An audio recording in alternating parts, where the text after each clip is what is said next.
ಓಂ ಜ್ಞಾನಾನಂದಮಯಂ ದೇವಂ ನಿರ್ಮಲಸ್ಫಟಿಕಾಕೃತಿಂ ಆಧಾರಂ ಸರ್ವವಿದ್ಯಾನಾಂ ಹಯಗ್ರೀವಮುಪಾಸ್ಮಹೇ ಮುಖ್ಯಪ್ರಾಣಾಯ ಭೀಮಾಯ ನಮೋ ಯಸ್ಯ ಭುಜಾಂತರಂ ನಾನಾವೀರಸುವರ್ಣಾನಾಂ ನಿಕಷಾಶ್ಮಾಯಿತಂ ಬಭೌ ಸ್ವಾಂತಸ್ಥಾನಂತಶಯ್ಯಾಯ ಪೂರ್ಣಜ್ಞಾನರಸಾರಣಸೇ ಉತ್ತುಂಗವಾಕ್ತರಂಗಾಯ ಮಧ್ವದುಗ್ಧಾಬ್ಧಯೇ ನಮಃ ಸೂಕ್ತಿರತ್ನಾಕರೇ ರಮ್ಯೇ ಬಲರಾಮಾಯಣಾರ್ಣವೇ ವಿಹರಂತೋ ಮಹೀಯಾಂ ಸಃ ಪ್ರೀಯಂತಾಂ ಗುರವೋ ಮಮ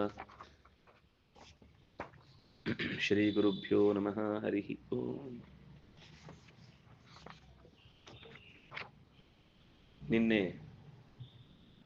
ಆರಂಭದ ಕೆಲವು ಮಂತ್ರಗಳನ್ನು ನಾವು ನೋಡುತ್ತಾ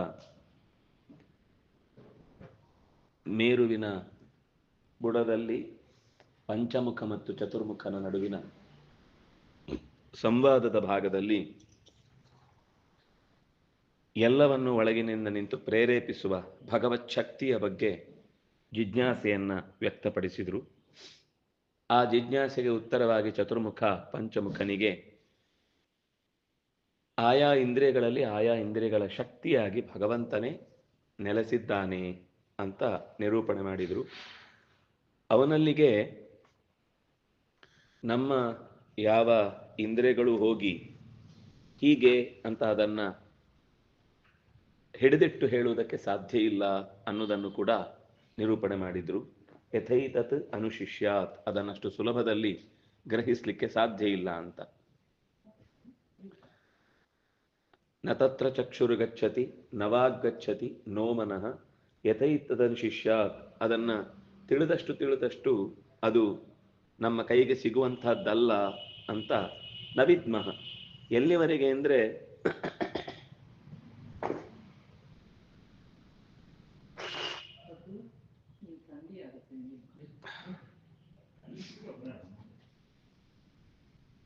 ಹೇಗೆ ತಿಳಿಬೇಕು ಅನ್ನೋದು ಕೂಡ ನಮಗೆ ತಿಳಿಯುವುದು ಸುಲಭ ಅಲ್ಲ ಅಂತ ಹೇಳಿದರು. ನವಿದ್ಮ ನವಿಜಾನೀಮೋ ಯಥೈತದನುಶಿಷ್ಯಾತ್, ಹೇಗೆ ಅದನ್ನು ತಿಳ್ಕೊಳ್ಬೇಕು ಅನ್ನೋ ವಿಷಯವು ಕೂಡ ನಮಗೆ ಸರಿಯಾಗಿ ಗೊತ್ತಿಲ್ಲ. ಏನು, ಯಾರೋ ಒಬ್ರು ಟಿಕೆಟ್ ಕೊಟ್ಟು ನಿಮ್ಮನ್ನ ಮೋಕ್ಷಕ್ಕೆ ಕರ್ಕೊಂಡು ಹೋಗ್ತೇನೆ ಅಂತ ತೋರಿಸಿದ ತಕ್ಷಣ ದುಡ್ಡಿದೆ ನಾವು ಹೋಗ್ಬಿಡ್ತೀವಿ ಅಂತ ಹೋಗಿ ಕೂತ್ ಬಿಡ್ತೇವೆ. ಹಾಗೆ ಯಾರ್ಯಾರೋ ನಮ್ಮನ್ನು ಟಿಕೆಟ್ ಕೊಟ್ಟು ಕರ್ಕೊಂಡು ಹೋಗೋರು ಇದ್ರೆ ಇಷ್ಟೊತ್ತಿಗೆ ಎಲ್ಲರೂ ಮೋಕ್ಷಕ್ಕೆ ಹೋಗ್ಬಿಡ್ತಿದ್ರು. ಹಾಗಾಗಿ ಯಾರಾದರೂ ನಿಮಗೆ ಬಿಡುಗಡೆಯ ದಾರಿಯನ್ನು ತೋರಿಸ್ತೇವೆ ಅಂತ ಹೇಳಿದರೆ ಅದು ಕೇವಲ ಒಂದು ಮಾಟದ ಮಾತು ಹೊರತು ನಿಜವಾದ ಮಾತಾಗ್ಲಿಕ್ಕೆ ಸಾಧ್ಯ ಇಲ್ಲ. ಯಾಕಂದ್ರೆ ಯಾರಿಗೂ ಅವನನ್ನು ಹೀಗೆ ಅಂತ ಎಕ್ಸ್ಪ್ಲೇನ್ ಮಾಡಿ ಅವನ ಹತ್ರ ಕರ್ಕೊಂಡು ಹೋಗ್ಲಿಕ್ಕೆ ಸಾಧ್ಯ ಇಲ್ಲ. ಅವರವರೇ ಹುಡ್ಕೊಂಡು ಹೋಗ್ಬೇಕು. ಗೈಡ್ ಮಾಡ್ಬೋದಷ್ಟೇ, ಯಾರಾದ್ರು ಕರ್ಕೊಂಡೋಗಿ ಬಿಡ್ತೇನೆ ಅಂತ ಅನ್ನೋರು ಇಲ್ಲಿ ತನಕ ಯಾರೂ ಬಂದಿಲ್ಲ. ಹಾಗಾಗಿ ಅವನನ್ನ ನಾವು ತಿಳಿದಿದ್ದೇವೆ ಅಂತ ಬೋರ್ಡ್ ಹಾಕೊಂಡವರಿಗೆ ಫಸ್ಟ್ ತಿಳಿದಿಲ್ಲ ಅಂತ ನಾವು ಡಿಸೈಡ್ ಮಾಡ್ಕೊಂಡು ಹಿಂದೆ ಸರಿಯುವುದು ಒಳ್ಳೇದು. ಅದರಿಂದ ನಮಗೆ ಈಗ ಮತ್ತೆ ಏನು ಹಾಗಾದ್ರೆ ಅಂದ್ರೆ ಈಗೆಲ್ಲ ಅದೊಂದು ವ್ಯಾಪಾರ ಅಷ್ಟೇ. ಅವರಿಗೆ ತಕ್ಷಣದ ಮಾನಸಿಕ ಒತ್ತಡವನ್ನು ಕಳಿಲಿಕ್ಕಿರುವ ಒಂದು ಸೆಂಟರ್ಗಳಷ್ಟೇ, ಬಿಟ್ರೆ ಅದು ನಮಗೆ ಸತ್ಯವನ್ನ ದೇವರನ್ನ ಸತ್ಯವಾಗಿಯೂ ತೋರುವುದು ಅಸಾಧ್ಯ. ಅದರಿಂದಾಗಿ ಅದರ ಬಗ್ಗೆ ನಮಗೆ ಬಹಳ ಎಚ್ಚರ ಇರಬೇಕು ಅಂತ ಉಪನಿಷತ್ತು ನಮಗೆ ಹೇಳುತ್ತೆ. ಯಾಕೆ ಅನ್ನೋದಕ್ಕೊಂದು ಉತ್ತರ ಕೊಡುತ್ತೆ.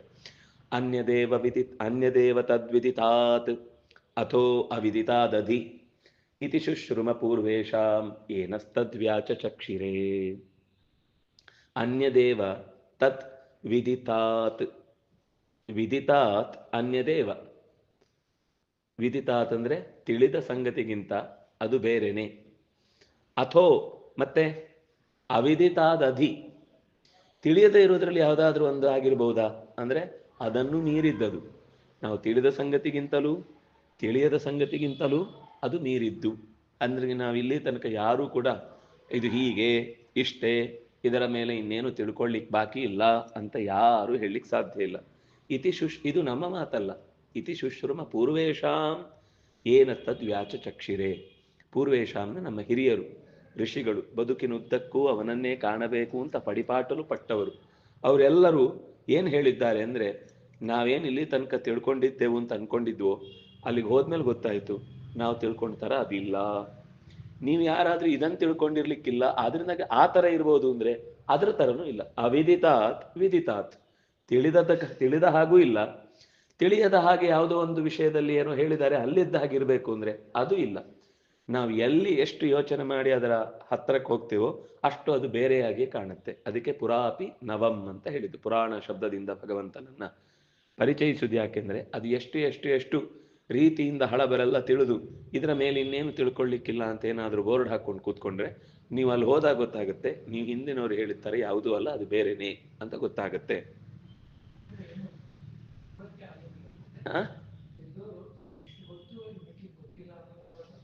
ಅಲ್ಲ ಅಲ್ಲ, ಹಾಗೆ ಅವರು ತಿಳಿದದ್ದನ್ನು ನಿಮ್ಗೆ ಎಕ್ಸ್ಪ್ಲೈನ್ ಮಾಡ್ಲಿಕ್ಕೆ ಆಗಲ್ಲ.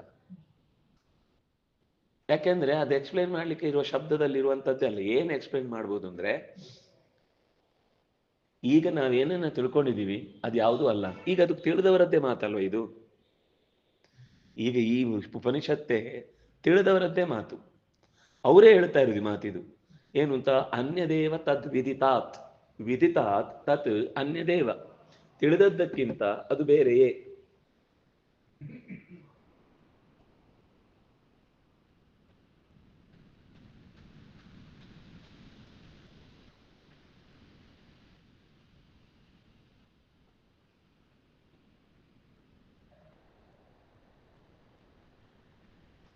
ಅನ್ಯದೇವ ತದ್ ವಿದಿತಾತ್, ನಾವು ಇಲ್ಲಿ ತನಕ ಏನ್ ತಿಳ್ಕೊಂಡಿದ್ದೀವೋ ಅದಕ್ಕಿಂತ ಅವನು ಬೇರೆನೇ ಇದ್ದಾನೆ, ಅಷ್ಟೇ ಅಲ್ಲ ಅಂತ ಒಂದರ್ಥ. ಇನ್ನೊಂದು, ನಾವು ಮುಂದೆ ಮತ್ತೆ ಮತ್ತೆ ಅದೇ ಮಾತು ಹೇಳ್ತಾರೆ. ನೀವು ನಿಮ್ಮ ತಲೆಯಲ್ಲಿ ಏನು ಅಂತ ಇಟ್ಕೊಂಡು ದೇವರ ಬಗ್ಗೆ, ಅಂದ್ರೆ ಈಗ ಹೇಳ್ತಾ ಇರೋದು ಸರ್ವಜ್ಞ, ಆಮೇಲೆ ಇದೆಲ್ಲ ಶಬ್ದ ಆಯ್ತು ಈಗ ನಮ್ಗೆ. ಸರ್ವಜ್ಞ ಅಂತನೋ, ಸರ್ವಗುಣ ಪರಿಪೂರ್ಣ ಅಂತನೋ, ನಿರ್ದೋಷ ಅಂತನೋ, ಅಥವಾ ನೂರಾರು ಶಬ್ದಗಳಿಂದ ಅವನನ್ನು ನಾವು ಅಚ್ಯುತ, ಅನಂತ, ಗೋವಿಂದ ಹೇಳ್ತೇವೆ. ಸರಿ, ಇದು ಶಬ್ದ ಆಯ್ತು ಅಷ್ಟೇ. ಈ ಶಬ್ದದಿಂದ ಬರುವ ಅನುಭವ ಯಾರಿಗಿದೆ? ಯಾರಿಗೂ ಈಗ ಅನುಭವ ಇಲ್ಲ. ಮತ್ತೆ ಶಬ್ದವೇ. ಅದೇ ಋಷಿಗಳ ಅನುಭವದಲ್ಲೂ ಅವರ ಅನುಭವ ಆಯ್ತು, ನಮ್ಮ ಅನುಭವ ಅದನ್ನ ಹೇಳಿದ್ದವ್ರು. ನೀವೇನು ಅವ್ರು ಹೇಳಿದ್ದನ್ನು ಕೇಳಿ ನಂಗೆ ಗೊತ್ತಾಯ್ತು ಅಂತ ಅನ್ಕೊಂಡ್ರೆ ಏನು ಗೊತ್ತಾಗಿಲ್ಲ. ಅವ್ರಿಗೆ ಗೊತ್ತಾಗಿದೆ. ಅವ್ರಿಗೆ ಗೊತ್ತಾದ್ರೂ ಅವ್ರು ಏನಾದ್ರೂ ಹೇಳಿದ್ರೆ ಅದು ಅವರ ಹೇಳಿಕೆ ಆಗಿರುತ್ತೆ. ಅವ್ರಿಗೆ ಏನು ಅನುಭವ ಆಗಿರುತ್ತೋ ಅದು ನಮ್ಗೆ ಅನುಭವ ಆಗುದಿಲ್ಲ. ನಾವು ಆ ದಾರಿಗೆ ಹೋಗುವ ತನಕವೂ ಕೂಡ ನಾವು ಇವತ್ತಿಗೆ ಏನೇನು ಕಲ್ಪನೆ ಮಾಡ್ಕೊಂಡಿದ್ದೇವೆ, ದೇವರು ಅಂದ್ರೆ ಮಣ್ಣು ಅಲ್ಲ, ದೇವರು ಅಂದ್ರೆ ನೀರಿನ ತರ ಅಲ್ಲ, ದೇವರು ಅಂದ್ರೆ ಗಾಳಿ ತರ ಅಲ್ಲ, ದೇವರು ಅಂದ್ರೆ ಬೆಂಕಿ ತರ ಅಲ್ಲ, ದೇವರು ಅಂದ್ರೆ ಆಕಾಶದ ತರ ಅಲ್ಲ, ದೇವರು ಅಲ್ಲ, ಇಲ್ಲ ಅನ್ಬಿಡಿ ಅಷ್ಟೆ. ನಾವು ತಿಳಿದ ಎಲ್ಲದಕ್ಕಿಂತ ಆಚೆಗಿದ್ದಾನು. ಯಾಕಂದ್ರೆ ಲೋಕದಲ್ಲಿ ನಾವು ಏನೇ ನೋಡ್ತೇವೆ ಅಂದ್ರು ನಮ್ಮ ತಲೆಯಲ್ಲಿ ಬರುವಂತ ಇಲ್ಲಿ ಕಂಡ ವಸ್ತುಗಳ ಅದರದ್ದೇ ಪರ್ಮಿಟೇಷನ್ ಕಾಂಬಿನೇಷನ್ ಅಷ್ಟೇ.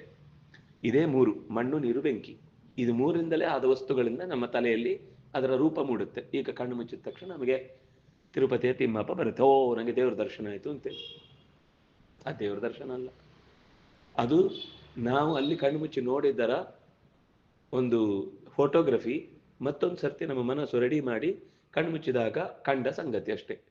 ಧ್ಯಾನದಲ್ಲಾಗಲಿ, ಅದು ಕನಸಿನಲ್ಲಾಗಲಿ, ವಿಷನ್ನಲ್ಲಾಗಲಿ ಏನೇ ಕಂಡ್ರು ಕೂಡ ಅದು ದೇವರಲ್ಲ.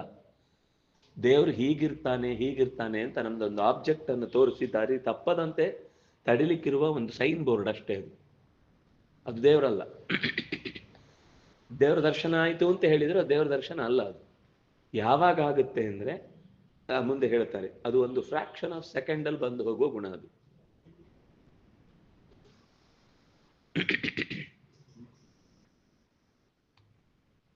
ನಾವು ತಿಳಿದ ಎಲ್ಲದಕ್ಕಿಂತ ಬೇರೆನೇ ಇರುವಂಥದ್ದು ಅವಿದಿತಾತ್. ನಾವು ತಿಳಿಯದ ಸಂಗತಿ ಏನಾದರೂ ಇದ್ರೆ ಅದಕ್ಕಿಂತಲೂ ಆಚೆಗಿದೆ.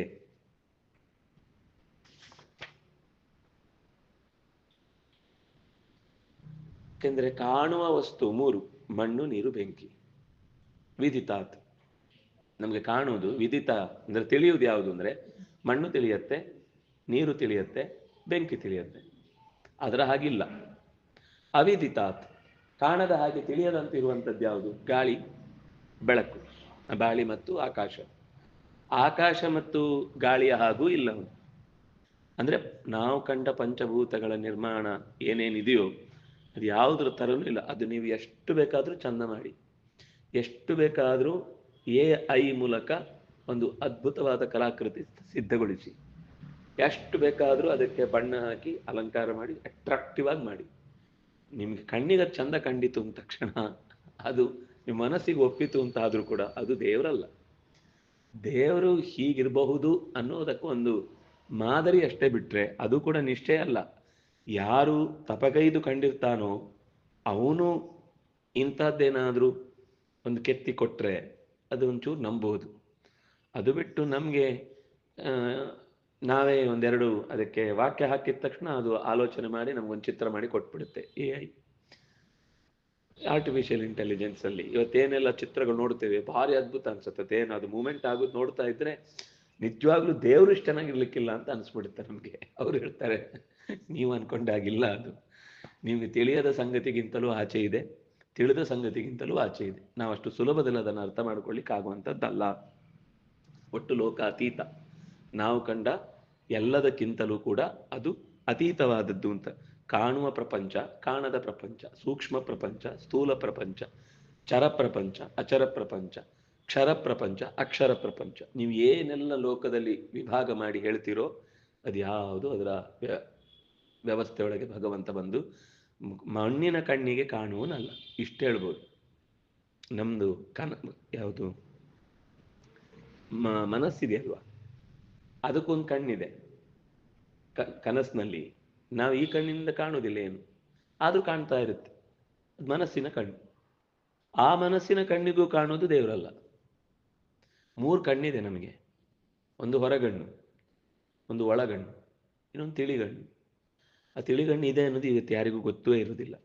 ಯಾವಾಗ ಅವನು ನಿರಂತರ ಆ ಸಾಧನೆ ಮಾಡ್ತಾ ಮಾಡ್ತಾ ಮಾಡ್ತಾ ಹೊರಗೆ ಕಂಡದ್ದು ಯಾವುದು ಅಲ್ಲ ಅಂತ ಅವನಿಗೆ ದೃಢವಾಗುತ್ತೋ, ಮನಸ್ಸನ್ನು ಸ್ಥಗನಗೊಳಿಸಿದಾಗ ಆ ತಿಳಿಗಣ್ಣು ಈ ನಾರದರು ಋಷಿಮುನಿಗಳ ಜೊತೆಗೆ ಅವರ ಪೂರ್ವ ಜನ್ಮದಲ್ಲಿ ಒಬ್ಬ ತೊತ್ತಿನವಳ ಮಗನಾಗಿ ಓಡಾಡ್ತಾ ಇದ್ದಾಗ, ತೊತ್ತಿನ ಅಂದ್ರೆ ಕೆಲಸದವಳು, ಅವರ ಆಶ್ರಮದಲ್ಲಿ ಕೆಲಸ ಮಾಡ್ತಿರ್ತಾಳೆ ಒಬ್ಬಳು, ಅವಳ ಮಗನಾಗಿ ಹುಟ್ಟುತ್ತಾರೆ. ಹುಟ್ಟಿ ಅವ್ರೇಂದು ಏನಿಲ್ಲ, ಅವ್ರು ಯಜ್ಞ ಎಲ್ಲ ಮಾಡಿದ್ಮೇಲೆ ಅದನ್ನು ಕ್ಲೀನ್ ಮಾಡಿ ಹಿಡಿದು, ಅವ್ರ ಪಾತ್ರೆಗಳನ್ನೆಲ್ಲ ಯಜ್ಞ ಮುಗಿದ ಮೇಲೆ ಅದನ್ನು ತೊಳೆದು ವಾಪಸ್ ತಂದಿಡುದು, ಇಷ್ಟೇ ಕೆಲಸ ಅವಳದ್ದು. ಈ ಹುಡುಗ 5 ವರ್ಷದವನ, ಅವರು ಏನೇನು ಮಾಡ್ತಿರ್ತಾರೆ, ಇವನಿಗೇನು ಕೆಲಸ, ಅಮ್ಮ ಏನಾದರೂ ಹೇಳಿದ್ರೆ ಕೆಲಸ ಉಂಟು, ಚೂರು ತೆಗೆದುಕೊಂಡು ಅಲ್ಲಿಡು ವಾಪಸ್ ಇಡು. ಅಷ್ಟರಲ್ಲಿ ಅವನಿಗೆ ಅದು ಕಿವಿಗೆ ಬೀಳ್ತಿತ್ತು, ಅವ್ರು ಪಾಠ ಮಾಡೋದು ಹೇಳೋದು ಕೇಳೋದಿಲ್ಲ, ಭಾರಿ ಅವನಿಗೆ ಇಂಟ್ರೆಸ್ಟ್ ಅದರಲ್ಲಿ. ಕೇಳಿಸ್ಕೊಂಡು ಹೋಗಿ ಒಂದು ಕೆಲವು ಕಾಲ ಕಳೆದ ಮೇಲೆ, ಕೆಲವು ಕಾಲ ಅಂದರೆ ಒಂದು ಅವನಿಗೆ ಇನ್ನೇನು ದೊಡ್ಡವನಾಗಿಲ್ಲ, ಅವರು ಏನಾದರೂ ಹೇಳ್ತಾ ಇದ್ದೆ ಇವನು ಹೆಚ್ಚೆಚ್ಚು ಅವರೊಟ್ಟಿಗೆ ಒಟ್ಟಾಗ್ಲಿಕ್ಕೆ ಹೋಗ್ತಿದ್ರೆ ಅಮ್ಮ ಹೇಳಿದೆ, ನಾವು ಹಾಗೆಲ್ಲ ಹೋಗ್ಬಾರ್ದು, ತಪ್ಪದು, ಅವರಾಗೆ ನಮ್ಮನ್ನು ಕರೆದು ಕೊಟ್ಟಾಗ ಹೋಗ್ಬೇಕು, ನಾವು ಹಾಗೆಲ್ಲ ಮೇಲೊಟ್ಟಿಕೊಂಡು ಹೋದ್ರೆ ಅದು ನಮಗೆ ಕೈ ತಪ್ಪಿ ಹೋಗೋ ಸಾಧ್ಯತೆ. ಸೇವೆ ಮಾಡು, ಅವರ ಕರೀತಾರೆ ಒಂದು ದಿವಸ, ಆ ಥರ ನೀನು ಸ್ವಲ್ಪ ನಿನ್ನನ್ನು ನಿಗ್ರಹಿಸಿಕೊಂಡು, ನಿನಗೊಂದು ಸ್ವಲ್ಪ ಖುಷಿ, ಕೇಳಿದ ತಕ್ಷಣ ಈಗಲೇ ಹೋಗ್ತಗೊಂಬಂದ್ಬಿಡ್ಬೇಕು ಅಂತ. ಅದೇನಾಯ್ತು, ಅವ್ರು ತಡೆದು ಅವನಿಗೆ ಒಳಗಿನ ತಡಿಲಿಕ್ಕೆ ಆಗ್ತಿರ್ಲಿಲ್ಲ. ದೇವರ ಒಂದು ವಿಚಿತ್ರ ಆಟ ಅನ್ನೋ ಹಾಗೆ ಅದು. ಅವನು ಹೇಗೆ ತಗೊಂಡ ಅಂತ ಗೊತ್ತಿಲ್ಲ, ಅವನಲ್ಲಿ ಆ ಮಾತು ನೋಡಿದ್ರೆ ದೇವರೇ ನನ್ನ ಸಮಸ್ಯೆ ಪರಿಹಾರ ಮಾಡದ ಅಂತ ಹೇಳ್ತಾನೆ. ಒಂದು ದಿನ ತಾಯಿ ಹಾಲು ಕರೀಲಿಕ್ಕೆ ಅಂತ ಸಂಜೆ ಹೊತ್ತು ಕೊಟ್ಟಿಗೆಯಲ್ಲಿದ್ದಾಗ ಒಂದು ಹಾವು ಕಚ್ಚಿ ತೀರ್ಕೊಳ್ತಾಳೆ. ಹುಡುಗನಿಗೆ ಒಂದು ಕಡೆಯಿಂದ ಅಮ್ಮನನ್ನ ಕಳೆದುಕೊಂಡದ್ದು ವ್ಯಥೆ ಇದ್ರು ಕೂಡ ಇನ್ನೊಂದು ಕಡೆ ಬಾಗಿಲು ತೆರೆಯಿತು ಅನ್ನುವ ಹಾಗೆ ಎಲ್ಲ ಸೀದಾ ಸೇದೇ ಬಿಟ್ಟ ಅಲ್ಲಿ ಹೋಗಿ ಒಳಗೆ. ಅವ್ರು ಏನು ಬೇಡ ಅನ್ಲಿಲ್ಲ, ಅವನ ಪಾಡಿಗೆ ಅವನು ಕೂತಿರ್ತಿದ್ದ ದೂರದಲ್ಲಿ. ಹಾಗಂತ ಹೇಳಿ ಏನು ಅಮ್ಮನನ್ನು ಮೀರಿ ಹೋಗ್ಲಿಲ್ಲ, ಆದರೆ ಅವ್ರ ಜೊತೆಗೆ ಓಡಾಡುದು, ಅವ್ರ ಕೆಲಸ ಮಾಡಿಕೊಡೋದು ಮಾಡ್ತಿದ್ದ. ಅವರು ಒಂದು ಸರ್ತಿ ಕಾಲಾಂತರದಲ್ಲಿ ಬೇರೆ ಜಾಗಕ್ಕೆ ಹೊರಟೋದ್ರು. ಇವನು ಏಕಾಕಿಯಾದ, ಕಾಡಿಗೆ ಹೋಗಿ ಅಲ್ಲಿ ಏನೇನು ಅವರು ಯೋಗದ ಸಾಧನೆಗಳ ಬಗ್ಗೆ ಎಲ್ಲ ಹೇಳ್ತಿದ್ರು, ಅದನ್ನು ತಾನೇ ಕೂತು ಒಂದು ಮರದ ಕೆಳಗಡೆ ಕೂತು ಧ್ಯಾನ ಮಾಡ್ಲಿಕ್ಕೆ ಶುರು ಮಾಡ್ದ. ಒಣಗಿದ ಎಲೆಗಳನ್ನು ತಿಂದುಕೊಂಡು, ಒಂದು ಸರ್ತಿ ಹುಲ್ಲು ತಿಂದ್ಕೊಂಡು, ಒಂದು ಸರ್ತಿ ಹಣ್ಣು ತಿಂದ್ಕೊಂಡು, ಒಂದು ಸರ್ತಿ ನೀರು ಕುಡ್ಕೊಂಡು, ಏನೋ ಒಂದು ದಿವಸ ಅವನಿಗೆ ಎಷ್ಟು ಹಠ ಇತ್ತು ಅಂದ್ರೆ ನಿನ್ನನ್ನು ನೋಡ್ಲೇಬೇಕು ದೇವ್ರೆ ಅಂತ ಗಟ್ಟಿ ಕೂತ್ಬಿಟ್ಟಿದ್ದಾನೆ. ಒಂದು ಸರ್ತಿ ಈ ವಿದ್ಯುಲ್ಲೇಖೇವ ಭಾಸ್ವತ ಅಂತ ಒಂದು ಸರ್ತಿ ಮಿಂಚು ಬಂದು ಹೊಡೆದು ಹೋದಾಗೆ ಅವನಿಗೆ ಒಳಗಿನಿಂದ ಅದು ಒಂದು ಸರ್ತಿ ಫ್ಲಾಶ್ ಆಗಿ ಹೊರಟೋಯ್ತು. ಯಾವುದಕ್ಕೋಸ್ಕರ ಕಾದಿದ್ನು ಅದು 1 ಸೆಕೆಂಡ್ ಬಂತಲ್ವಾ, ಅವನಿಗೆ ಬಹಳ ಖುಷಿಯಾಗಿ ಅದನ್ನು ಇನ್ನೊಂದು ಸರ್ತಿ ಯೋಚನೆ ಮಾಡಿ ಅನುಭವಿಸ್ಕೊಂಡು ಅದು ಹೊರಟೋಯ್ತು. ಫ್ರಾಕ್ಷನ್ ಆಫ್ ಸೆಕೆಂಡ್ ಮಾತ್ರ. ಆ ದಿವ್ಯ ಅನುಭವಕ್ಕೆ ಇನ್ನೆಷ್ಟೊತ್ತಾದ್ರೂ ಅದರ ಅನುಭವದ ಅನುಭೂತಿಯ ಖುಷಿ ಅವನಿಗೆ ಹೋಗ್ಲಿಲ್ಲ, ಆದ್ರೆ ಅದನ್ನು ಮತ್ತೆ ನೋಡ್ಬೇಕನ್ನೋ ಆಸೆಗೆ ಬೆಲೆ ಸಿಗ್ಲಿಲ್ಲ, ಅದು ಅವಕಾಶ ಸಿಗ್ಲೇ ಇಲ್ಲ. ಅತ್ತ ಬೊಬ್ಬೆ ಹೊಡೆದ, ಏನ್ ಮಾಡಿದ್ರು ಅವನಿಗದು ಮತ್ತೆ ವಾಪಸ್ ಕಾಣಲೇ ಇಲ್ಲ. ವ್ಯಥೆ ಆಯ್ತು ಅವನಿಗೆ, ಅಳ್ತಾ ಕೂತ.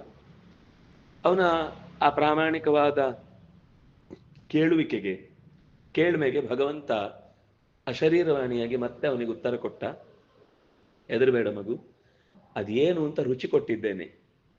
ಈಗೇನ್ ಮಾಡ್ತಾ ಇದ್ಯೋ ಸೇವೆ ಗುರುಗಳದ್ದು ಋಷಿಗಳದ್ದು ಅದ್ ಮಾಡ್ತಾ ಹೋಗ್ತಾ ಇರೋ, ಒಂದು ಕಾಲ ಬರುತ್ತೆ ನೀನು ಮತ್ತೆ ನಿರಂತರ ನನ್ನನ್ನು ಕಾಣುವ, ನಿರಂತರ ನನ್ನನ್ನು ಹಾಡುವ, ನಿರಂತರ ನನ್ನನ್ನ ಭಜಿಸುವ ರೀತಿಯ ಒಂದು ದಾರಿ ನನಗೆ ತೆರ್ಕೊಳ್ಳುತ್ತೆ ಅಂತ ಹೇಳ್ದ. ಆಯ್ತು ಒಂದು ಮತ್ತೆ ಸಮಾಧಾನ ಆದ, ಇನ್ನೇನು ಇದರ ಬಗ್ಗೆ. ಆದ್ರೆ ಆ ದಾರಿಯಲ್ಲೇ ನಿರಂತರ ಕ್ರಮಿಸಿದ.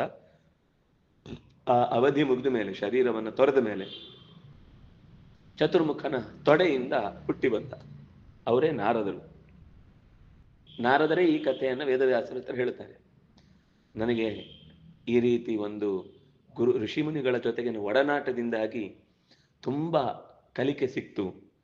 ಅದು ಆಮೇಲಂತೂ ಅನೇಕ ರೀತಿಯ ಶಾಸ್ತ್ರ ಅವನು ಹೇಳ್ತಾನೆ, ಇಷ್ಟು ಏನೇನು ಓದ್ದೆ, ಪುರಾಣಗಳು ಅದು ಇದು ಇನ್ನೊಂದು ಮತ್ತೊಂದು ಎಲ್ಲ ಹೇಳಿ, ಇಷ್ಟು ಓದಿದ ಮೇಲೂ ಏನೋ ಒಂದು ಕೊರತೆ ಕಾಡ್ತಾ ಇದೆ ಅಂತ ಮುಂದೆ ಅದು ಭಾಗವತ ಹುಟ್ಲಿಕ್ಕೆ ಕಾರಣ ಆದ ಪ್ರಸಂಗವಾಗಿ ಬರುತ್ತೆ.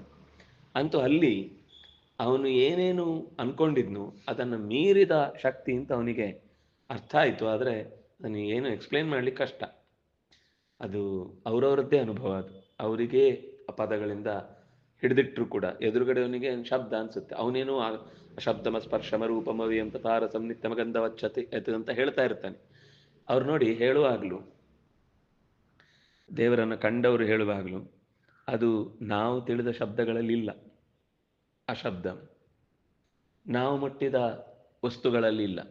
ಅಸ್ಪರ್ಶಂ ಅಂದ್ರೆ ಅದು ಬಿಸಿನೋ ತಣ್ಣಗೋ ಮೆತ್ತನೆಯೋ ಗಟ್ಟಿಯೋ ಅಗಲವೋ ಎತ್ತರವೋ ಏನೂ ನಮಗೆ ಗೊತ್ತಾಗುವುದಿಲ್ಲ. ಅರೂಪಂ ನಾವು ಎಷ್ಟು ತರದ ಬಣ್ಣ ನೋಡಿದ್ದೇವೆ, ಇದಕ್ಕಿಂತ ಬೇರೆ ಬಣ್ಣ ನಾವು ಹುಡುಕಿ ಇನ್ಯಾವುದು ಹುಡುಕ್ಲಿಕ್ಕೆ ಸಾಧ್ಯ ಇಲ್ಲ. ಅಷ್ಟು ತರದ ಬಣ್ಣಗಳಿವೆ ನಮ್ಮ ಹತ್ರ. ಅದು ಹೆಣ್ಮಕ್ಳ ಹತ್ರ ಕೇಳಿದ್ರಂತೂ ಒಂದು 100 ತರ 1000 ತರ ಬಣ್ಣ ಹೇಳ್ತಾರೆ. ನಮ್ಗೆ 2 3 5 ಹೆಚ್ಚು ಅರ್ಥ ಆಗ್ಬೋದು. ಆದ್ರೆ ಅದರಲ್ಲಿ ತುಂಬಾ ಆಳವಾದ ತಿಳುವಳಿಕೆ ಇದ್ದವರಿಗೆ ಸಣ್ಣ ಸಣ್ಣ ಒಂದೇ ಬಣ್ಣ ಅಂತ ನಮ್ಗೆ ಅನಿಸಿದ್ರು ಅದರಲ್ಲಿರುವ ವೈವಿಧ್ಯವನ್ನು ಅವ್ರು ಹೇಳುತ್ತಾರೆ. ಅಷ್ಟು ವಿವಿಧ ಭಾವಗಳನ್ನು ತಿಳಿದವರಿಗೂ ಕೂಡ ಈ ಬಣ್ಣ ಅದರಲ್ಲಿ ಸೇರುವುದಿಲ್ಲ. ಅರೂಪಂ ಅದು ಏನು ಹೇಳಿದ್ರು ಅವ್ರು ನೋಡಿ ನೆಗೆಟಿವ್ ಆಗಿ ಹೇಳ್ತಾ ಹೋಗ್ತಾರೆ. ನಾವು ಏನೇನು ಹೇಳ್ತೀವೋ ಅದರನ್ನು ಪಾಸಿಟಿವ್ ಆಗಿ ಮತ್ತೆ ಕೊನೆಗೆ ಹೇಳ್ತಾರೆ ಅಷ್ಟೇ. ಅಂದ್ರೆ ಅದು ಅರಿವಿನಿಂದ ಕೂಡಿದ್ದು ಅಂತ ಇಷ್ಟು ಹೇಳ್ತಾರೆ. ಅದು ನಮಗೆ ನೋಡಿ, ಈಗ ಜ್ಞಾನಾನಂದಮಯ ಅಂತ ನಮಗೆ ದೇವರ ಬಗ್ಗೆ ಶಬ್ದ ಹೇಳಿದ್ರು, ಏನ್ ಅರ್ಥ ಆಯ್ತು ಹೇಳಿ? ಜ್ಞಾನಾನಂದಮಯ ಅಂದ್ರೆ ಏನ್ ಅರ್ಥ ಆಯ್ತು? ಶಬ್ದ ಅಷ್ಟೇ. ಅದು ಅರ್ಥ ಆಗುವ ತನಕ ನಾವು ಒಳಗೆ ಹೋದ್ರೆ ಮಾತ್ರ ಅದು ಒಂದ್ಸರ್ತಿ ಫ್ಲಾಶ್ ಆದ್ರೆ ಮತ್ತೆ ನಾವು ಅದೇ ಶಬ್ದ ಹೇಳ್ತೇವೆ ಇನ್ನೊಬ್ಬರಿಗೆ, ದೇವರು ಜ್ಞಾನಾನಂದಮಯ ಅಂತ. ನಮ್ಗೆ ಅನುಭವಕ್ಕೆ ಬಂತು ಅಂತ ಇಟ್ಕೊಳ್ಳಿ, ನಾವು ಹೇಳ್ತೇವೆ, ಅವನಿಗೆ ಅರ್ಥ ಆಗೋದು ಶಬ್ದನೇ. ಅದು ಯಾವಾಗಲೂ ಬನ್ನಂಜೆ ಗೋವಿಂದಾಚಾರ್ಯ ಒಂದು ಯಾವಾಗಲೂ ಉದಾಹರಣೆ ಕೊಡ್ತಿದ್ರು. ಒಬ್ಬನಿಗೆ ಕಾಫಿ ಬಗ್ಗೆ ಅರ್ಧ ಗಂಟೆ ಉಪನ್ಯಾಸ ಮಾಡಿದ್ರು. ಅರ್ಧ ಗಂಟೆ ಆದ್ಮೇಲೆ ಅವನಿಗೆ ಕಾಫಿ ಬಗ್ಗೆ ಏನೂ ಗೊತ್ತಾಗುದಿಲ್ಲ.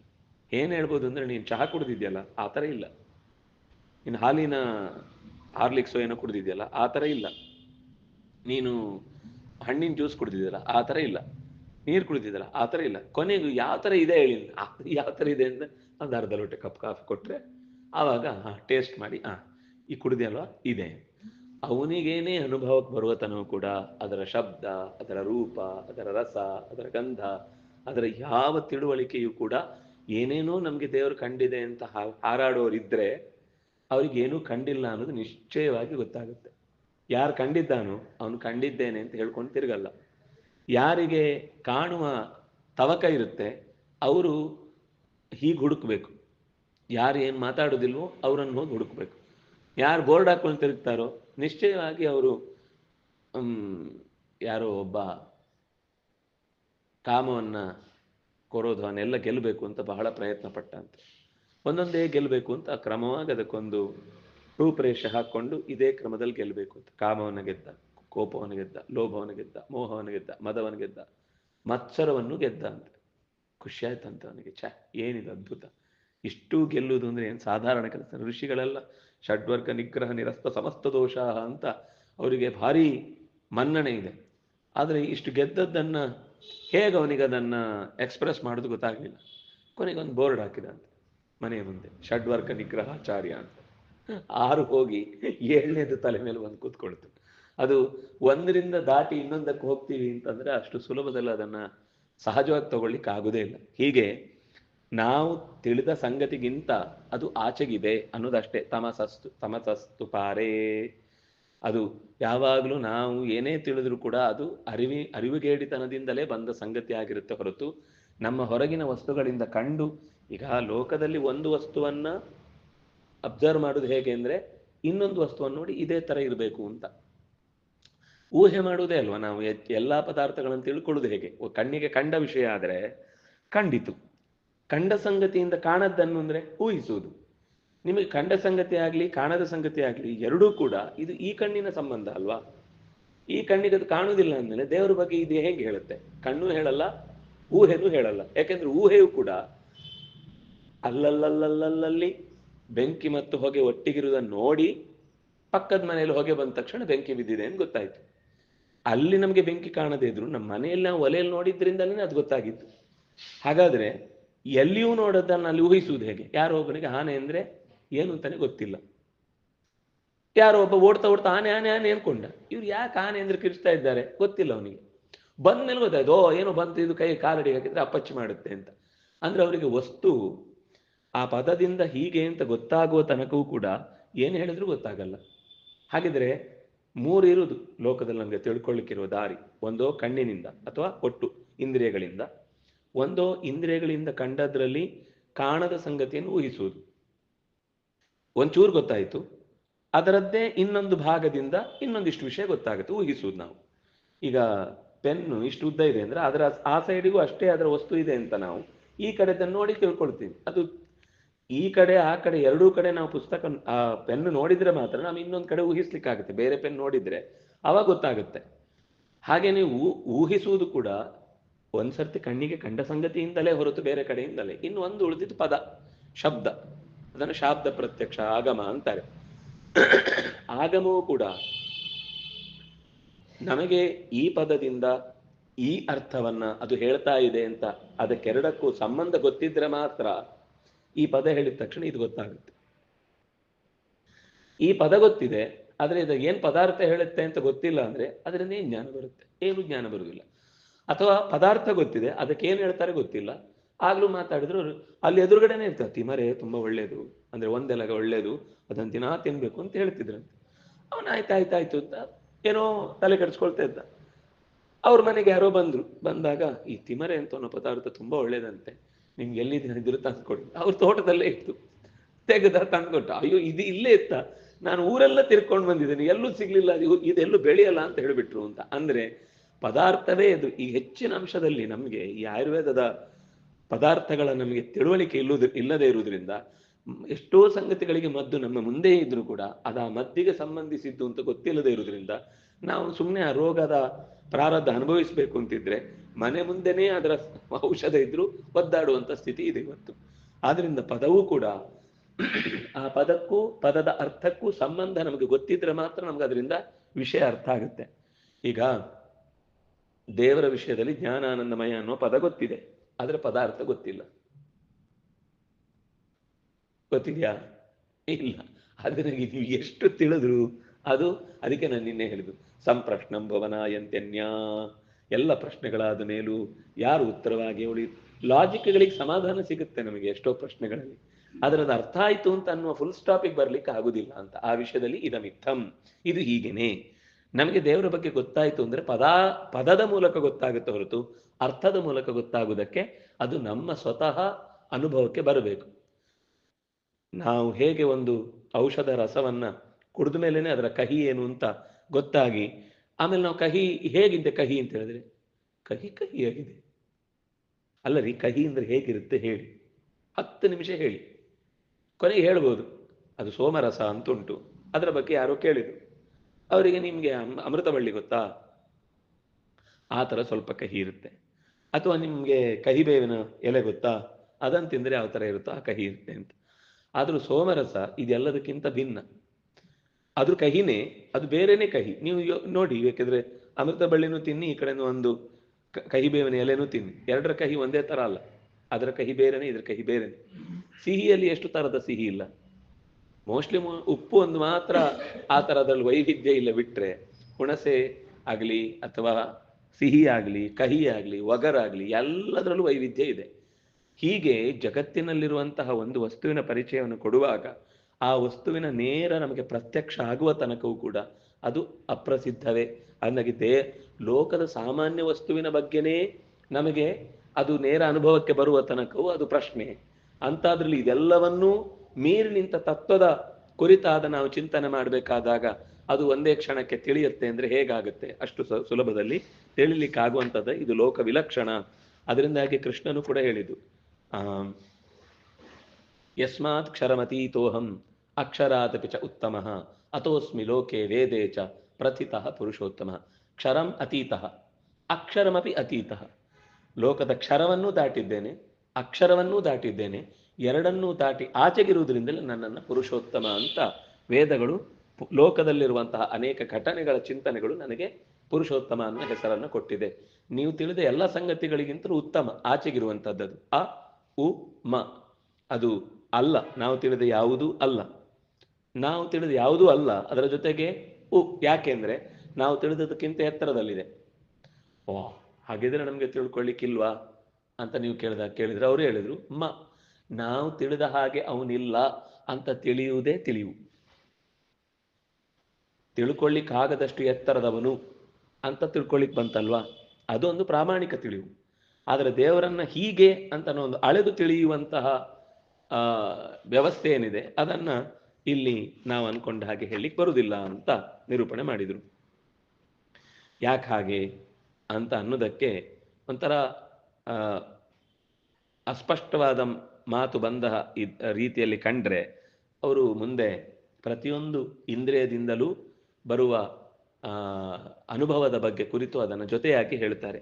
ಯದ್ವಾಚ ಅನಭ್ಯುದಿತಂ ಯೇನ ವಾಗ್ ಅಭ್ಯುದ್ಯತೆ ತದೇವ ಬ್ರಹ್ಮ ತದ್ವಿದ್ಧಿ ತ್ವಂ ವಿದ್ಧಿ ನೇದಂ ಯದಿದಂ ಉಪಾಸತೆ ಯದಿದಂ ಉಪಾಸತೆ ನೇದಂ. ನೀನೀಗ ಇದು ಅಂತ ಏನು ಉಪಾಸನೆ ಮಾಡ್ತಾ ಇದ್ದಿ ನೇದಂ, ಅದಲ್ಲ ಅದು. ನೀನು ತಿಳಿದ ಹಾಗಿಲ್ಲ. ಯಾಕೆಂದ್ರೆ ಯತ್ ವಾಚಾ ಅನಭ್ಯುದಿತಂ, ಅದನ್ನ ತಿಳ್ಕೊಳ್ಬೇಕಾದ ಬಗೆ ಏನು ಅಂತ ಹೇಳೋದಕ್ಕೆ ಅವರು ಉತ್ತರ ಕೊಡ್ತಾ ಹೋಗುದು. ಅದಕ್ಕೆ ಬಾಯಿ ಇಲ್ಲ ಅಂದ್ರೆ ನಂತರ ಬಾಯಿ ಇಲ್ಲ. ಬಾಯಿ ಇದೆ, ಹೇಳುತ್ತೆ. ಅದು ನಾವೇನು ಅನ್ಕೊಂಡಿದ್ವಿ, ಬಾಯಿ ಅಂದ್ರೆ ಬಾಯಿ ಕೆಲಸ ಮಾತ್ರ ಮಾಡುತ್ತೆ ಅಂತ. ಆ ಥರದ ಬಾಯಿ ಅವನಿಗಿಲ್ಲ. ಯದು ವಾಚ ಅನಭ್ಯುದಿತಂ, ಅದು ಅವನಿಗೆ ಹೇಳಲಿಕ್ಕೆ ಬಾಯಿ ಅಂತ ಒಂದು ಬೇಡ. ಏನ ವಾಕ್ ಅಭ್ಯುದ್ಯತೆ, ಆದರೆ ಅವನು ನಮ್ಮ ಬಾಯಿಯಲ್ಲಿ ನಿಂತು ಹೇಳುವುದು ಅವನೇ. ಅವನಿಗೆ ಬಾಯಿ ಬೇಡ, ಅದನ್ನ ನಾವು ಹೇಳಲಿಕ್ಕೆ ಅವನೇ ಬಾಯಿಯಾಗಿ ಬೇಕು. ಅದನ್ನಾಗಿ ಅಂದ್ರೆ ನಮ್ಗೆ ಏನು ಅರ್ಥ ಆಗ ಬಾಯಿ ಬಡ್ಕೋಬೇಕಷ್ಟೇ, ಏನು ಪಕ್ಕ ಅರ್ಥ ಆಗುದಿಲ್ಲ ಅದು. ಅವನಿಗೆ ಬಾಯಿ ಬೇಡ, ಆದ್ರೆ ನಮ್ಮ ಬಾಯಿಗೆ ಬಲ ತುಂಬಲಿಕ್ಕೆ ಅವನೇ ಬೇಕು. ಇಷ್ಟು ಅದರ ತಾತ್ಪರ್ಯ. ಅವನಿಗೆ ಈ ಜಗತ್ತಿನ ಬಾಯಿ ಅಂದ್ರೆ ನಾನು ಹೇಳ್ತಾ ಇರೋದು ಈ ಪ್ರಪಂಚದ ಪಂಚಭೂತದಿಂದ ನಿರ್ಮಾಣವಾದ ಈ ವಾಗೇಂದ್ರಿಯ ಅಂತ ಏನಿದೆ, ಇದು ಅಂತ ಅವನಿಗೆ ಬೇಡ ಹೇಳಲಿಕ್ಕೆ. ಇದಿಲ್ಲದೆ ಇದ್ರು ಅವನು ಹೇಳ್ತಾನೆ. ಅದಕ್ಕೆ ಸರ್ವಪ್ರಹರಣ ಯುಧೋಂ ನಮ ಇತಿ ಅಂತ ಸಹಸ್ರನಾಮದ ಕೊನೇ ಮಾತು. ಯಾವ ಆಯುಧದಿಂದ ಯಾವ ಕೆಲಸ ಬೇಕಾದ್ರೂ ಮಾಡ್ತಾನೆ ಅವನು. ಆಯುಧವೇ ಹಾಗೆ ಮಾಡುತ್ತೆ ಅಂದ್ರೆ ಇಂದ್ರಿಯ ಹೇಗಿರುತ್ತೆ? ಮೋಹಿನಿ ಆ ಸೂರ್ಯಚಂದ್ರರು ದೂರು ಕೊಟ್ಟ ತಕ್ಷಣ ಒಬ್ಬ ರಾಕ್ಷಸ ದೇವತೆಗಳ ಮಧ್ಯದಲ್ಲಿ ಬಂದು ಕೂತು ಆ ಅಮೃತವನ್ನು ಸ್ವೀಕರಿಸ್ತಾ ಇದ್ದಾನಂದಾಗ ಅವಳು ಬಡಿಸ್ತಾ ಇದ್ದ ಸೌಟಲ್ಲೇ ತಲೆದೆಗ್ಲು. ಅದೇ ಸೌಟಲ್ಲಿ ತಲೆದೆಗ್ಲು. ದೇವರ ಕೈಯಲ್ಲಿ ಏನಿದ್ರು ಯಾವ ಆಯುಧದ ಕೆಲಸನೂ ಆಗುತ್ತೆ ಅಂತ ತಮಾಷೆ ಮಾಡ್ತಾನೆ. ಅವ್ನು ಸೌಟಲ್ಲಿ ತೆಗ್ದ ಅಂದ್ರೆ ಚಕ್ರವೂ ಆಗಿರುತ್ತೆ. ಅವನಿಗೆ ಯಾವ ಆಯುಧವು ಯಾವ ಆಯುಧದ ಕೆಲಸವನ್ನು ಬೇಕಾದರೂ ಮಾಡಿಕೊಡುತ್ತೆ. ಆದ್ರಿಂದ ಇಂಥದ್ದೇ ನೋಡಿ, ಅದು ಶಂಖವನ್ನು ಮುಟ್ಟಿಸಿದ್ದು ಆ ಧ್ರುವನಿಗೆ. ಮಾತು ಬಂತು, ಶಂಖ ಊರ್ಲಿಕ್ಕಿರುವುದು. ಮುಟ್ಟಿದ ತಕ್ಷಣ ಏನು ಅಂದ್ರೆ ಮಾತು ಬರೆಸ್ಬೇಕು ಅನ್ನುವ ಲಕ್ಷ್ಮಿಯ ಸನ್ನಿಧಾನ, ಮಾತಿನ ದೇವತೆ ಅಲ್ಲಿ ಇದ್ದಾಳೆ ಅಂದಮೇಲೆ ಮುಟ್ಟಿಸಿದ ತಕ್ಷಣ ಅದು ಕೆಲಸ ಮಾಡ್ಲಿಕ್ಕೆ ಶುರು ಮಾಡಿತು, ಬಾಯಿ ತೆರೆದುಕೊಂಡಿತು. ಹಾಗೆ ಯತ್ ವಾಚ ಅನಭ್ಯುದಿತಂ ಏನ ವಾಕ್ ಅಭ್ಯುದ್ಯತೆ, ಯಾರಿಂದಾಗಿ ವಾಕ್ ಅಭ್ಯುದ್ಯತೆ ಹೇಳಲ್ಪಡುತ್ತದೋ ಅದು ಮಾತು ತೆರೆಯುತ್ತೆ. ಬಾಯಿ ತೆರೆದು ಒಂದಿಷ್ಟು ಮಾತಾಡ್ಲಿಕ್ಕೆ ಶಕ್ತಿಯಾಗಿ ನಿಂತವನು ವಾಗಿಂದ್ರಿಯ ಅಭಿಮಾನಿಯಾಗಿ ಅವನೇ. ಅಭಿಮಾನಿ ಅಂತ ಅನ್ನೋ ಶಬ್ದ ನಾನು ನಿಮ್ಗೆ ಅರ್ಥ ಆಗ್ಲಿ ಅಂತ ಹೇಳಿದ್ದು. ಅವನಿಗೆ ಅಭಿಮಾನಿತ್ವ ಇಲ್ಲ. ಅಭಿಮಾನಿ ಅಂದ್ರೆ ಇನ್ನೊಬ್ರು ಅವನನ್ನು ಈ ಕೆಲಸದಲ್ಲಿ ಮಾಡು ಅಂತ ಒಂದು ಪ್ರಚೋದನೆ ಮಾಡುವ ಅಧಿಕಾರ ಕೊಟ್ಟು ಹೀಗಿರು ಅಂತ ಹೇಳುವಂಥದ್ದು. ಅವನು ಯಾವುದರ ಅಭಿಮಾನಿಯೂ ಅಲ್ಲ. ಅಭಿಮಾನದಿಂದ ನಾವು ಲೋಕದಲ್ಲಿ ಹೇಳ್ತೇವೆ, ಆ ಅಭಿಮಾನ ಅವನಿಗಿಂತ ದೊಡ್ಡದಾಗಿರ್ಬೇಕು, ಆಗ ಮಾತ್ರ ಅಭಿಮಾನ. ಅವನು ಎಲ್ಲದನ್ನು ಪ್ರಚೋದಿಸುವ ಪ್ರೇರಕ ಅಂತ ಹೇಳಬೇಕು. ವಾಕ್ ಅವನಿಂದಾಗಿ ಪ್ರೇರಣೆಗೊಳ್ಳುತ್ತೆ. ತದೇವ ಬ್ರಹ್ಮ, ಇಷ್ಟು ತಿಳ್ಕೊ.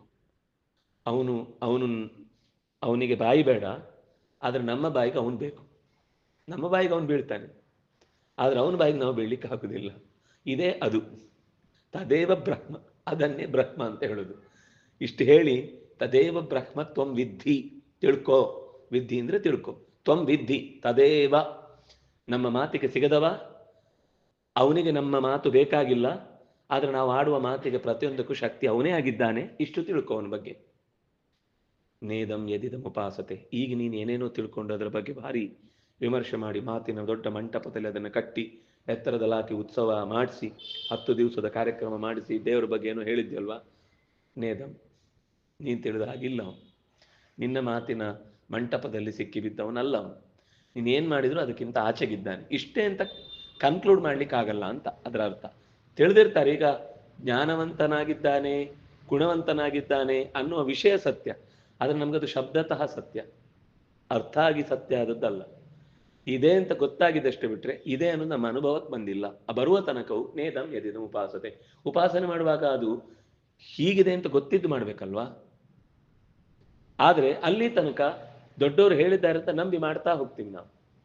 ಅಲ್ಲಿ ತನಕ ಅದಷ್ಟೇ ನಂಬಿಕೆಯಿಂದ ನಾವು ಮಾಡ್ತಾ ಇದ್ದೀವಿ ಹೊರತು ಅದು ನಮಗೆ ಅನುಭವಕ್ಕೆ ಬಂತು ಅಂತ ಅರ್ಥ ಅಲ್ಲ, ಬರಬೇಕು ಅಂತ ಕಾಯಬೇಕು ಅಂತ ಅರ್ಥ. ಅದಕ್ಕೆ ಎನ್ ಮನಸ ನ ಮನುತೆ, ಅದಕ್ಕೆ ಮನಸ್ಸು ಬೇಡ, ಆದರೆ ನಮಗೆ ಮನಸ್ಸು ಕೆಲಸ ಮಾಡ್ಲಿಕ್ಕೆ ಅವನು ಬೇಕೇ ಬೇಕು. ಎಲ್ಲ ಇದೇ ಅಭಿಪ್ರಾಯದಲ್ಲಿ ಮುಂದಿನ ಮಾತುಗಳು. ಯಾಕೆ ಒತ್ತು ಕೊಟ್ಟಷ್ಟು ಹೇಳಿದ್ದು ಅಂದರೆ ಪ್ರತಿಯೊಂದರಲ್ಲೂ ಅವನ ಪ್ರಚೋದನೆ ಇದೆ ಅಂತ ಹೇಳಲಿಕ್ಕೆ. ನ ಎನ್ ಮನಸ ನ ಮನುತೆ, ಯಾವುದು ಲೋಕದಲ್ಲಿ ನಮಗೆ ಗೊತ್ತಿರುವುದೇನು, ಏನೇ ಚಿಂತನೆ ಮಾಡುವುದಾದ್ರೂ ಮನಸ್ಸಿನಿಂದಲೇ ಚಿಂತನೆ ಮಾಡುವುದು. ಆದರೆ ಅದು ಚಿಂತನೆ ಮಾಡಲಿಕ್ಕೆ ಅದಕ್ಕೆ ಮನಸ್ಸು ಬೇಡ. ಅದು ಲೋಕದ ಬಗ್ಗೆ ಚಿಂತನೆ ಮಾಡುತ್ತೆ, ನಮ್ಮನ್ನು ಉದ್ಧಾರ ಮಾಡೋದು ಹೇಗೆ ಅಂತ ಯೋಚನೆ ಮಾಡುತ್ತೆ. ಆದರೆ ನಮ್ಮಂಥ ಮನಸ್ಸಿಲ್ಲ ಅದಕ್ಕೆ. ಯಾಕೆಂದ್ರೆ ನಮ್ಮ ಮನಸ್ಸು ಅನ್ನೋದು ಪ್ರಭಾವಗೊಳ್ಳುತ್ತೆ. ಇವತ್ತು ಏನು ತಿಂದು ಆ ಥರ ರಾತ್ರಿ ಕೆಟ್ಟ ಕನಸು ಬಿದ್ದು ದಡ್ಡ ಅಂತ ಮಧ್ಯರಾತ್ರಿ ಎದ್ದು ಒದ್ದಾಡ್ತೇವೆ. ಆದರೆ ಅವನಿಗೆ ಮನಸ್ಸು ಪ್ರಭಾವಗೊಳ್ಳುವಂಥದ್ದಲ್ಲ. ಇನ್ನು ನಮ್ಮಲ್ಲಿ ಹಿತಾಳೆ ಕಿವಿ ಅಂತ ಒಂದಿದೆ. ಯಾರು ಏನು ಹೇಳಿದ್ರು ಅದನ್ನು ಕೇಳಿಸ್ಕೊಂಡು ಅದರ ಪ್ರಕಾರ ಹೋಗ್ತಾ ಇರ್ತಾರೆ. ಅವನು ಯಾರದ್ದು ಇನ್ಫ್ಲುಯೆನ್ಸ್ಗೊಳಗಾಗೋನಲ್ಲ, ಯಾರ ಪ್ರಭಾವಕ್ಕೊಳಗಾಗೋನಲ್ಲ. ಮನಸ್ಸು ಅನ್ನೋದು ಪ್ರಭಾವಕ್ಕೊಳಗಾಗೋ ವಸ್ತು. ಆದರೆ ಅವನಿಗೆ ಆ ಮನಸ್ಸಿಲ್ಲ. ಆದರೆ ಮನುತೆ ಮನನ ಮಾಡ್ತಾನೆ, ನಮ್ಮ ಆಗಿನ ಮನಸ್ಸಿಲ್ಲ ಅವನಿಗೆ. ಆದರೆ ನಮ್ಮ ಮನಸ್ಸು ಕೆಲಸ ಮಾಡಬೇಕು ಅಂದರೆ ಅವನೇ ಮನಃಶಬ್ದದಿಂದ ಇದ್ದು ಕೆಲಸ ಮಾಡಿಸ್ಲಿಕ್ಕೆ ಪ್ರೇರಣೆ ಕೊಡಬೇಕು. ಅವನಿಗೆ ಮನಸ್ಸು ಬೇಡ ಕೆಲಸ ಮಾಡಲಿಕ್ಕೆ, ಆದರೆ ನಮ್ಮ ಮನಸ್ಸಿಗೆ ಅವನು ಕೆಲಸ ಮಾಡ್ಲಿಕ್ಕೆ ಬೇಕು. ಅವನು ಕೆಲಸ ಮಾಡಿದರೆ ಮಾತ್ರ ನಮ್ಮ ಮನಸ್ಸು ಮನನ ಮಾಡುತ್ತೆ. ಇದು ಒಂಥರ ಒಗಟಾಗಿ ಇಡೀ ಮುಗಿದೋಗುತ್ತೀನಿಲ್ಲ ಇನ್ನು ಮುಂದಿದ್ದೆಲ್ಲ. ಏನಾದರೂ ಮನೋಮತಂ, ಏನಾದರೂ ಅವನು ತಿಳಿದಿದ್ದಾನೆ ಅಂದರೆ ನಮ್ಮ ಮನಸ್ಸಿನ ಸಹಾಯದಿಂದ ಅವನು ತಿಳಿದದ್ದಲ್ಲ, ಅವನೇ ತಿಳಿದಿದ್ದಾನೆ, ನಮ್ಗೆ ಅವನು ತಿಳಿಸಿಕೊಡ್ತಾನಷ್ಟೇ. ತದೇವ ಬ್ರಹ್ಮ ತ್ವಂ ವಿದ್ಧಿ, ಅದನ್ನೇ ಬ್ರಹ್ಮ ಅಂತ ತಿಳಿ. ಮಾತಿಗೆ ಸಿಗೋನಲ್ಲ ಅಂತ ಹೇಗೆ ಹೇಳಿದ್ರು, ಮನಸ್ಸಿಗೂ ಸಿಗೋನಲ್ಲ. ಮೊದಲನೇದು ವಾಚಾಂ ಅಗೋಚರ, ಈಗ ಮನೋಗೋಚರ, ಮನಸ್ಸಿಗೂ ಅಗೋಚರಣೆ ಅವನು. ನೇದಂ ಯದಿದಂ ಉಪಾಸತೆ, ನೀನು ಯಾವುದನ್ನು ತಿಳಿದಿದ್ಯೋ ಅದರ ಹಾಗೆ ಅವನಿಲ್ಲ. ಯಚ್ಚಕ್ಷುಷಾ ನ ಪಶ್ಯತಿ, ಅವನಿಗೆ ಕಣ್ಣು ಬೇಡ ನೋಡ್ಲಿಕ್ಕೆ, ಮತ್ತೆ ಹೇಗ್ರಿ ಜಗತ್ತನ್ನು ಕಾಣ್ತಾನೆ? ಅದೇ ಅವನ ವಿಶೇಷತೆ. ಅವನಿಗೆ ಕಣ್ಣಿಲ್ಲದೆ ಇದ್ರೂ ಕಾಣುತ್ತೆ. ನಮಗೆ ಕಣ್ಣು ಅಂದ್ರೆ ಒಂದು ರೆಟಿನ, ಅದಕ್ಕೊಂದು ಮಧ್ಯೆ ಕನೀನಿಕ, ಅದರ ಪಕ್ಕದಲ್ಲಿ ಒಂದಿಷ್ಟು ನರಗಳೆಲ್ಲ ಸೇರಿಕೊಂಡು ಅದಕ್ಕೆ ಸಹಾಯ ಮಾಡುವುದು, ಅಲ್ಲೊಂದು ಒಳಗೆ ಈ ಕ್ಯಾಮರಾದಲ್ಲಿರುವಂಥ ಲೆನ್ಸ್ಗಳು, ಅದು ನರಮಂಡಲದಿಂದ ತಂದು ಬುದ್ಧಿಗೆ ಎಲ್ಲೋ ಒಂದು ಕಡೆ ಕನೆಕ್ಟ್ ಆಗಿರುವುದು, ಹಿಂದೆ ನೋಡಿದ್ದ ಈಗ ಫಸ್ಟ್ ನೋಡಿದ್ದ ಅಂತ ಅದು ಕ್ಯಾಲ್ಕುಲೇಟ್ ಮಾಡುವುದು. ಇದೆಲ್ಲ ನಮ್ಮ ಕಣ್ಣಿನ ಸ್ವಭಾವ. ಅವನಿಗೆ ಈ ಕಣ್ಣುಗಳೆಲ್ಲ ಬೇಡವೇ ಬೇಡ. ಅವನೇ ಕಣ್ಣಿನ ಸ್ವರೂಪ. ಅವನು ಸಮಗ್ರ, ಅವನ ಶರೀರದ ಎಲ್ಲ ಭಾಗಗಳು ಕಣ್ಣುಗಳೇ. ಕೆಲವೊಮ್ಮೆ ನಾವು ಮಾತಾಡ್ತೇವೆ ತುಂಬ ಎಚ್ಚರದಲ್ಲಿ, ಅವರ ಮೈಯೆಲ್ಲ ಕಣ್ಣು ಅಂತ. ಮೈಯೆಲ್ಲ ಕಣ್ಣು ಅಂದರೆ ಎಲ್ಲ ಕಡೆ ಕಣ್ಣಿದೆ ಅಂತ ಅರ್ಥ ಅಲ್ಲ. ಏನು ಮಾಡಿದ್ರು ಅವ್ರಿಗೆ ತಕ್ಷಣ ಗೊತ್ತಾಗುತ್ತೆ ಅಂತ. ಲೋಕದಲ್ಲೇ ನಾವು ಇಷ್ಟು ಒಬ್ಬ ವ್ಯಕ್ತಿಯ ಬಗ್ಗೆ ಮಾತಾಡುವಾಗ ಹೇಳ್ತೇವೆ ಅಂದರೆ ಭಗವಂತ ಇನ್ನೆಂಥ ಕಣ್ಣು, ಮೈಯೆಲ್ಲ ಕಣ್ಣು ಒಂದು ನಿಜವಾದ ಅರ್ಥದಲ್ಲಿ ಅವನಿಗೆ ಮೈಯೆಲ್ಲ ಕಣ್ಣು. ನಮಗೆ ಸ್ವಲ್ಪ ಚುರುಕು ಅನ್ನೋ ವಿಷಯದಲ್ಲಿ ಹೇಳಿದ್ದಕ್ಕೋಸ್ಕರ ಒಂದು ಉದಾಹರಣೆಯಾಗಿ ಆ ಶಬ್ದವನ್ನು ಬಳಸುವುದಷ್ಟೇ. ಆದರೆ ಅದೇ ಹೇಳಿದ್ದು, ಈ ಪದಗಳೆಲ್ಲ ಪೂರ್ಣ ಪ್ರಮಾಣದಲ್ಲಿ ಅರ್ಥ ಬರುವುದು ಎಲ್ಲೋ ಅವನು ದೇವರು. ನಮ್ಮಲ್ಲಿ ಒಂದೊಂದು ಪಾಲು ಅರ್ಥ ಬರುತ್ತಷ್ಟೇ. ನಾವು ಕೆಲವೊಮ್ಮೆ ಕೆಲವು ಪದಗಳನ್ನು ಬಳಸ್ತೀವಿ, ಅದು ಸ್ವಲ್ಪ ಅರ್ಥದಲ್ಲಿ ಬರುತ್ತೆ. ಆದರೆ ಪೂರ್ಣ ಅರ್ಥದಲ್ಲಿ ಯಾರಲ್ಲಿ ಆ ಅರ್ಥ ಅನ್ನೋದು ಕೂಡುತ್ತೋ ಅವನು ದೇವರಾಗ್ತಾನೆ. ಹಾಗೆ ಏನಾಹುರು ಮನೋಮತಂ, ಹಾಗೆ ಯಚ್ಚಕ್ಷುಷಾನ ಪಶ್ಯತಿ ಏನ ಚಕ್ಷುಂಷಿ ಪಶ್ಯತಿ, ಜಗತ್ತಿನಲ್ಲಿ ಎಷ್ಟೆಲ್ಲ ಕಣ್ಣುಗಳಿವೆಯೋ ಆ ಕಣ್ಣಿಗೆ ಕಾಣುವ ಶಕ್ತಿ ತುಂಬಿದವನು ಅವನೇ. ಆದರೆ ಅವನಿಗೆ ಈ ಕಣ್ಣು ಬೇಡ. ಎಲ್ಲ ಕಡೆ ಒಂದು ಅಭಿಪ್ರಾಯ, ಜಡಭೂತವಾದ, ಪ್ರಾಪಂಚಿಕವಾದ, ಪ್ರಾಕೃತವಾದ ಕಣ್ಣು, ಮೂಗು, ಬಾಯಿ, ಕಿವಿ ಯಾವುದೂ ಇಲ್ಲ ಅಂತ. ಇನ್ನೊಂದು ಉಪನಿಷತ್ತು ಇದನ್ನೇ ಹೇಳುವಾಗ, ಅಚಕ್ಷುಶ್ರೋತ್ರಂ ತದಪಾಣಿಪಾದಂ, ಅದಕ್ಕೆ ಕಣ್ಣಿಲ್ಲ, ಅದಕ್ಕೆ ಮೂಗಿಲ್ಲ, ಅದಕ್ಕೆ ಕೈ ಇಲ್ಲ, ಅದಕ್ಕೆ ಕಾಲಿಲ್ಲ ಅಂತ ಹೇಳ್ತಾರೆ. ಎಲ್ಲರೂ ಹೇಳಿದರು, ಓ ಅದಕ್ಕೆ ಕೈ ಇಲ್ಲ, ಕಾಲಿಲ್ಲ, ಮೂಗಿಲ್ಲ, ಬಾಯಿ ಇಲ್ಲ, ಅದರಿಂದಾಗಿ ಅದಕ್ಕೆ ಏನೂ ಇಲ್ಲ, ಅದು ಕಲ್ಲು ಅಂತ. ಇಲ್ಲಿನ ಮಾತನ್ನು ಅಲ್ಲಿಗೆ ಯೋಚನೆ ಮಾಡಿದರೆ ಏನರ್ಥ ಆಯಿತು? ಕಣ್ಣಿನ ಕೆಲಸ ಆಗುತ್ತೆ, ಆದರೆ ಅದಕ್ಕೆ ನಮ್ಮ ಹಾಗಿನ ಕಣ್ಣಿಲ್ಲ, ಏನರ್ಥ ಆಯಿತು? ಅಲ್ಲೂ ಕಣ್ಣು ಮೂಗು ಬಾಯಿ ಇಲ್ಲ ಅಂತ ಹೇಳಿದ್ದೇನು ಅಂದರೆ, ನಿಮ್ಮಂತಹ ಕಣ್ಣಿಲ್ಲ, ನಿಮ್ಮಂತಹ ಮಿತಿಯಿರುವ ಕಾಲಿಲ್ಲ, ನಾವು ಓಡಿದರೆ ಸ್ವಲ್ಪ ಹೊತ್ತಿಗೆ ಸುಸ್ತಾಗುತ್ತೆ. ಅವನು ಶಯಾನೋ ಯಾತಿ ಸರ್ವತಃ, ಅವನು ಮಲಗಿದ್ದಾಗಲೇ ಓಡ್ತಿರ್ತಾನೆ, ಅವನು ಕೂತಿದ್ದಾಗಲೇ ಇನ್ನೊಂದು ದಿಕ್ಕಲ್ಲಿ ಮಹಾ ಕಾರ್ಯವನ್ನು ಮಾಡ್ತಿರ್ತಾನೆ. ಅವನು ಯುದ್ಧ ಮಾಡ್ತಾ ಇರಬೇಕಾದ್ರೆ ಸಾಲ್ವನ ಜೊತೆಗೆ ದ್ರೌಪದಿ ಹಾ ಕೃಷ್ಣ ದ್ವಾರಕಾವಾಸಿನ್, ರಕ್ಷಣೆ ಮಾಡಬೇಕಾದ್ದು ನೀನೆ ಅಂತ ಸಭೆಯಲ್ಲಿ ಅವಳನ್ನ ಬೆತ್ತಲೆ ಮಾಡಬೇಕು ಅಂತ ಪ್ರಯತ್ನ ಪಟ್ಟಾಗ ಪ್ರಾರ್ಥನೆ ಮಾಡಿದ್ನು. ಅಲ್ಲಿ ಅವನು ಸಾಲ್ವನ ಜೊತೆಗೆ ಯುದ್ಧ ಮಾಡ್ತಿದ್ದಾನೆ, ಬಾಣ ಬಿಟ್ಟು ಪ್ರಯೋಗ ಮಾಡ್ತಿದ್ದಾನೆ. ಅದರ ಮಧ್ಯದಲ್ಲಿ ಇವಳಿಗೆ ಅಕ್ಷಯ ಅಂಬರ ಕೊಟ್ಟಿದ್ದಾನೆ. ಅಟ್ ಎ ಟೈಮ್ ಇಲ್ಲಿ ಯುದ್ಧ ಆಗ್ತಾ ಇದೆ, ಅಲ್ಲಿ ರಕ್ಷಣೆ ಮಾಡಿದ್ದಾನೆ. ನಮ್ಗಾದ್ರೆ ಒಂದು ನಿಮಿಷ ತಾಳಿ, ಒಂದು ನಿಮಿಷ ಬಂದೆ ಅಂತ ಹೋದವರು ಆ ಒಂದು ಈ ಕೆಲಸ ಹಾಳಾಗುತ್ತೆ, ಒಂದು ಆ ಕೆಲಸ ಹಾಳಾಗುತ್ತೆ. ಅವನಿಗೆ ಹಾಗಲ್ಲ. ಅದಕ್ಕೆ ಹೇಳಿದ್ದು, ಅವನಿಗೆ ಯಾವ ಇಂದ್ರಿಯಕ್ಕೆ ಯಾವ ಇಂದ್ರಿಯದ ಮಿತಿಯೂ ಇಲ್ಲ, ಎಲ್ಲ ಇಂದ್ರಿಯಗಳು ಎಲ್ಲ. ಇದು ಅರ್ಥ ಆಗೋದು ಸ್ವಲ್ಪ ಕಷ್ಟ, ಹೇಗದು ಸಾಧ್ಯ ಅಂತ ನಮ್ಮ ಪ್ರಶ್ನೆ ಇರುತ್ತಲ್ಲ, ಅದೇ ದೇವರು. ಎಲ್ಲ ಇದು ಹೇಗೆ ಅಂತ ಗೊತ್ತಾಗದೆ ಉಳಿಯುತ್ತಲ್ಲ, ಅದೇ ದೇವರು. ಗೊತ್ತಾದ್ರೆ ದೇವರಲ್ಲ, ಗೊತ್ತಾಗುವ ತನಕ, ಅಂದ್ರೆ ಅನುಭವಕ್ಕೆ ಬರುವ ತನಕ. ಏನ ಚಕ್ಷುಂಶಿ ಪಶ್ಯತಿ, ನಮ್ಮ ಕಣ್ಣುಗಳೆಲ್ಲ ಅವನಿಂದಲೇ ಕಾಣುವಂಥದ್ದು. ಅದರಿಂದಾಗಿ ಅವನಿಗೆ ಪಾಣಿ ಇಲ್ಲ, ಪಾದ ಇಲ್ಲ ಅಂತೆಲ್ಲ ಮಾತುಗಳು ಬೇರೆ ಕಡೆ ಬಂದಿದ್ರೆ ಅದರ ಅರ್ಥ ಅವನು ಕಲ್ಲುಗೊಂಡು ಅಂತ ಅರ್ಥ ಅಲ್ಲ, ಅಥವಾ ಅವನಿಗೆ ಏನು ಆಕಾರವೇ ಇಲ್ಲ ಅಂತ ಅರ್ಥ ಅಲ್ಲ. ಎಲ್ಲ ಆಕಾರಗಳು ಇವೆ, ಆದರೆ ಯಾವುದು ನಮ್ಮ ಹಾಗಿನ ಆಕಾರ ಅಲ್ಲ. ಅದಕ್ಕೆ ಕೊನೆ ಇಲ್ಲ ಅವನ ಇಂದ್ರಿಯಗಳಿಗೆ. ನಮ್ದು ಕಣ್ಣು ಮಂಜಾಗುತ್ತೆ, ಕಿವಿ ಕೆಪ್ಪಾಗುತ್ತೆ, ಮೂಗಲ್ ಪರಿಮಳ ನಿಂತು ಹೋಗುತ್ತೆ, ನಾಲಿಗೆ ರುಚಿ ತಪ್ಪುತ್ತೆ, ಕೈಕಾಲ ಆಡುವುದಿಲ್ಲ. ಇದೆಲ್ಲ ಅದಕ್ಕೆ ಇರುವ ಮಿತಿ. ಅದಕ್ಕೆ ಈ ಥರದ ಮಣ್ಣು ನೀರುಗೆ ಬೆಂಕಿಯ ಪ್ರಾಕೃತವಾದಂತಹ ಶರೀರ ಆತನಿಗಿಲ್ಲ ಅಂತ ಹೇಳಲಿಕ್ಕೆ ಅಲ್ಲಿ ಆ ರೀತಿಯ ಮಂತ್ರ ಬಂತು. ತದೇವ ಬ್ರಹ್ಮತ್ವಂ ವಿದ್ಧಿನೇದಂ ಯತಿದಮುಪಾಸತೆ ಯಶ್ರೋತ್ರೇಣ ನ ಶೃಣೋತಿ. ಅವನು ಕಿವಿ ಕೊಟ್ಟು ಕೇಳುವುದು ಅಂತ ಇಲ್ವೇ ಇಲ್ಲ, ಆದರೆ ಎಲ್ಲ ಕೇಳ್ತಾ ಇರುತ್ತೆ ಅವನಿಗೆ. ಆದರೆ ನಮಗೆ ಕೇಳಬೇಕಾದ್ರೆ ಅವನೇ ಕಿವಿಯಾಗಿ ನಮ್ಮ ಜೊತೆಗೆ ಇರಬೇಕು. ಅವನು ಶ್ರೋತ್ರವಾಗಿ ಇಲ್ಲದೆ ಇದ್ರೆ ನಮ್ಮ ಕಿವಿ ಕೆಲಸನೇ ಮಾಡಲ್ಲ. ಆದರೆ ಅವನಿಗೆ ಶ್ರೋತ್ರ ಬೇಡ ಕೇಳಲಿಕ್ಕೆ, ಅಶ್ರೋತ್ರಂ ಅಚಕ್ಷುಶ್ರೋತ್ರಂ, ಅವನಿಗೆ ಚಕ್ಷುಸ್ಸಿಲ್ಲ, ಶ್ರೋತ್ರ ಇಲ್ಲ, ನಮ್ಮ ಹಾಗಿನದ್ದಿಲ್ಲ. ಯತ್ ಪ್ರಾಣೇನ ಪ್ರಾಣಿತಿ ಏನ ಪ್ರಾಣ ಪ್ರಣೀಯತೆ, ಚಟುವಟಿಕೆ ನಡೆಯುತ್ತೆ ಜಗತ್ತಿನಲ್ಲಿ.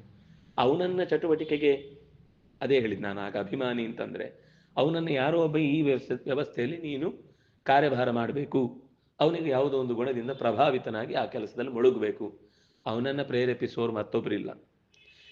ತತ್ ಯತ್ ಪ್ರಾಣೇನ ನ ಪ್ರಾಣಿತಿ, ಬೇರೆ ಯಾರೋ ಒಬ್ಬ ಪ್ರಾಣಶಕ್ತಿಯಿಂದ, ಪ್ರೇರಣೆ ಶಕ್ತಿಯಿಂದ ಅವನನ್ನು ಪ್ರಚೋದನೆ ಮಾಡೋಲಿಲ್ಲ. ಆದರೆ ಅವನು ಎಲ್ಲವನ್ನು ಪ್ರಚೋದಿಸುತ್ತಾನೆ. ಅದರಿಂದಾಗಿ ಅವನನ್ನು ನೀನು ಹಾಗೆ ಅಂತ ತಿಳ್ಕೊ. ಅಂದರೆ ಪ್ರಾಣದಿಂದ ಪ್ರಚೋದಿಸಲ್ಪಡುವವನಲ್ಲ, ಆದರೆ ಎಲ್ಲರ ಪ್ರಾಣವನ್ನು ಪ್ರಚೋದಿಸುತ್ತಾನೆ. ತದ್ವಿದ್ಧಿ ತದೇವ ಬ್ರಹ್ಮ ನೇದಂ ಯದಿದಮುಪಾಸತೆ. ಅದು ಬಿಟ್ಟು ಉಳಿದಂತೆ ನಾವು ಈಗ ದೇವರ ಬಗ್ಗೆ ಏನು ಯೋಚನೆ ಮಾಡ್ತೇವೆ, ಅಷ್ಟೇ ಚಿಂತನೆಯನ್ನು ದೇವರ ಬಗ್ಗೆ ನಾವು ಮಾಡಿದರೆ ಅದು ಮುಗಿಯುವಂಥದ್ದಲ್ಲ ಅಂತ. ಹೀಗೆ ಇದೆಲ್ಲ ಕಡೆಯಲ್ಲೂ ಕೂಡ ಅದರ ನಾನು ಈಗ ಒಂದು ಕಡೆ ತಗೊಳ್ಳೋಣ. ನಾನು ಬರೀ ವಾಕ್ ಅಂದರೆ ವಾಚ ಅನಭ್ಯುದಿತಂ ಅಂತ ಹೇಳಿದೆ. ವಾಕ್ ಅಂದರೆ ಅಲ್ಲಿ ಕೇವಲ ಬಾಯಿ ಮಾತ್ರ ಅಲ್ಲ. ವಾಕ್ ಅಂದರೆ ಈಗ ನಾವು ಮಾತಾಡುವ ಇಂದ್ರಿಯ ಅಂತ ಇಟ್ಕೊಳ್ಳಿ. ಆ ಇಂದ್ರಿಯ ಮಾತ್ರ ಅಲ್ಲ, ಆ ಇಂದ್ರಿಯದಿಂದ ಹೊರಟ ಮಾತು ಕೂಡ ಮಾತೆ ಅಂದರೆ ವಾಕ್. ಅವನ ಆ ಮಾತಿನ ಸ್ವರೂಪನೂ ಅಲ್ಲ, ನಾವೇನು ಮಾತಾಡ್ತೇವೆ ಅದೂ ಅಲ್ಲ. ಇನ್ನು ಆ ವಾಕ್ ಅಂದರೆ ಆ ವಾಕನ್ನು ಪ್ರಚೋದಿಸುವ ಅಗ್ನಿ, ಅವನನ್ನು ಅಗ್ನಿಯು ಪ್ರಚೋದಿಸುವುದಲ್ಲ. ಯಾಕೆಂದರೆ ಮುಖಾದಿಂದ್ರಶ್ಚ ಅಗ್ನಿಶ್ಚ ಪ್ರಾಣಾದ್ವಾಯುರಜಾಯತ, ಅವನ ಬಾಯಿಂದಲೇ ವಾಕ್ ಹುಟ್ಟಿದ್ದು, ಅಂದರೆ ಅಗ್ನಿ ಹುಟ್ಟಿದ್ದು. ಅಂದಾಗಿ ಆ ಅಗ್ನಿಯೂ ಅವನಲ್ಲ. ನೀವು ಅಗ್ನಿಗೆ ತಂದು ನಿಲ್ಲಿಸಿದೆ ಎಲ್ಲ ಒಂದೇ ಅಂತಂದರೆ ಅವನು ವಾಕ್ ನ ವಾಕ್, ಆ ವಾಕ್ ಅಲ್ಲ ಅವನು. ಇನ್ನು ವಾಕ್ ಅಂದರೆ ಪಾರ್ವತಿ, ಅವಳು ವಾಗಭಿಮಾನಿನಿ. ಅವಳನ್ನು ಹೇಳೋಣ ಅಂದ್ರೆ ಅವಳು ಪ್ರಚೋದನೆ ಮಾಡುವುದಲ್ಲ, ಅವಳು ಈ ಮಾತಿನ ಸ್ವರೂಪವು ಅವನ ಮಾತಿನ ಸ್ವರೂಪವೂ ಅಲ್ಲ. ಇನ್ನು ವಾಕಂದ್ರೆ ವಾಣಿ, ಬ್ರಹ್ಮಾಣಿ, ಅವಳು ಅಲ್ಲ. ಯಾರೆಲ್ಲ ನೀವು ಇಲ್ಲಿ ತನಕ ಲೋಕದಲ್ಲಿ ವಾಕ್ ಶಬ್ದದಿಂದ ಅಭಿಪ್ರಾಯ ಪಡ್ತೀರೋ ಅದಕ್ಕೆ ಸಂಬಂಧಪಡುವಂತಹ ವಾಕ್ಯನ ಪ್ರಚೋದನೆ ಅವನಿಗಿಲ್ಲ. ಅದರಿಂದಾಗಿ ಯದ್ವಾಚಾ ಅನಭ್ಯುದಿತಂ, ಈ ಎಲ್ಲ ದೇವತೆಗಳಿಂದ ಅವನು ಹೇಳಲ್ಪಡುವವನಲ್ಲ, ಅವರಿಗೆ ಹೇಳಲಿಕ್ಕೂ ಸಾಧ್ಯ ಇಲ್ಲ. ಅಥವಾ ಅವರು ಪ್ರತಿನಿಧಿಸಿ ಇವನಿಗೆ ಮಾತಾಗಿ, ಈಗ ನಮ್ಮಲ್ಲಿ ಸ್ಪೋಕ್ಸ್ ಪರ್ಸನ್ ಈ ಪಕ್ಷಕ್ಕೆ ಇವನು ನಮ್ಮ ಏನೇ ಇದ್ರೂ ಹೇಳ್ತಾನೆ ಅಂತ, ಹಾಗೆ ದೇವ್ರ ಬಗ್ಗೆ ಏನಾದರೂ ಹೇಳಬೇಕು ಅಂದ್ರೆ ಇವರದ್ದಿದ್ರೆ ಅವ್ರಿಗೆ ಗೊತ್ತೇ ಆಗುದಿಲ್ಲ. ಆ ಥರನೂ ಇಲ್ಲ ಅವನಿಗೆ. ಅವನ ಬಗ್ಗೆ ಅವನೇ ಸ್ಪಷ್ಟತೆ ಕೊಡಬೇಕು ಹೊರತು ಬೇರೆ ಯಾರೇ ಸ್ಪಷ್ಟತೆ ಕೊಟ್ಟರು ಅವರಿಗೆ ಅಸ್ಪಷ್ಟ. ಚತುರ್ಮುಖಾದಿಗಳೇ ಆ ವಿಷಯದಲ್ಲಿ ಇನ್ನೂ ತಿಳ್ಕೊಳ್ಳಿಕ್ಕೆ, ಲಕ್ಷ್ಮೀ ಸ್ವತಃ ಭಗವಂತನ ಪಾದದ ಬುಡದಲ್ಲಿ ನಿಂತು ಲಕ್ಷ್ಮೀ ಅಕ್ಷೀಣ ದೀಕ್ಷಾ ಗಣಯಿತು ಮನುಪಕ್ರಾಂತ ಸಂವಿದ್ ಗುಣಾನ ಆನಂತ್ಯಾನಿ ಸ್ವಭರ್ತು ಪದ ಕಮಲ ಕನಿಷ್ಠಾಂಗುಲಿ ಸನ್ನಖಸ್ಯ, ಕನಿಷ್ಠ ಅಂಗುಲಿಯ ಕೊನೆಯ ತುದಿಯ ಕಣದ ಒಂದು ಭಾಗದ ಗುಣಗಳ ರಾಶಿಯನ್ನು ಲೆಕ್ಕ ಹಾಕಿ ಅನಂತ ಕಾಲದಿಂದ ಇನ್ನೂ ಅನಂತ ಕಾಲದವರೆಗೆ ಲೆಕ್ಕಿಸಿದ್ರು ಅವಳಿಗೆ ಗುಣಗಳ ಲೆಕ್ಕಾಚಾರ ಮಾಡಿ ಮುಗಿಲಿಲ್ಲ ಅಂತ. ಅವಳಿಗೆ ಯಾವತ್ತೂ ಲೆಕ್ಕ ಮಾಡುವ ಕೆಲಸದಲ್ಲಿ ದೀಕ್ಷೆ ಅಕ್ಷೀಣ, ಯಾವತ್ತೂ ಕ್ಷೀಣಿಸಿಲ್ಲ ಅಂತೆ. ಮತ್ತೆ ಅವಳಿಗೆ ತಿಳುವಳಿಕೆ ಬರುವಷ್ಟು ಚುರುಕುತನ ಜಗತ್ತಲ್ಲಿ ಇನ್ನೊಬ್ಬ ವ್ಯಕ್ತಿಯನ್ನು ನಿಮ್ಗೆ ತೋರಿಸ್ಲಿಕ್ಕೆ ಬರಲ್ಲ. ಚುರುಕಾದ ತಿಳುವಳಿಕೆಯ ಶಕ್ತಿ, ಚುರುಕಾದ ಗ್ರಹಿಸುವ ಶಕ್ತಿ ಇಷ್ಟಿದ್ದು ಕೂಡ ಅವನ ಗುಣಗಳಿಗೆ ಒಂದು ಲೆಕ್ಕಾಚಾರ ಹಾಕಿ ಇಷ್ಟೇ ಅಂತ ಮುಗಿಸ್ಲಿಕ್ಕೆ ಬರಲಿಲ್ಲ ಅಂತ ಜಗದ ತಾಯಿ ಅನ್ನುವ ಸ್ಥಾನದಲ್ಲಿದ್ದವಳೇ. ಹಾಗಂತೇಳಿ ಅವಳಿಗೆ ಅದರಲ್ಲೇನು ಬೇಸರ ಇಲ್ಲ. ತಿಳಿದದ್ದು ನಾವು ಲೋಕದಲ್ಲಿ ನೋಡಿದರೆ ಎಲ್ಲದಕ್ಕಿಂತ ಹಿರಿಯಳವಳು, ಅವಳು ಮುಕ್ತ ಸ್ಥಿತಿಯಲ್ಲಿರುವವಳು, ನಮ್ಮ ಹಾಗೆ ಒದ್ದಾಡ್ತಾ ಇರೋಳು ಅಲ್ಲ ಅವಳು. ಆದರೆ ಅವಳಿಗೆ ಹಾಗಿರ್ಬೇಕಾದ್ರೆ ನಮ್ಮ ಕಥೆ ಏನು?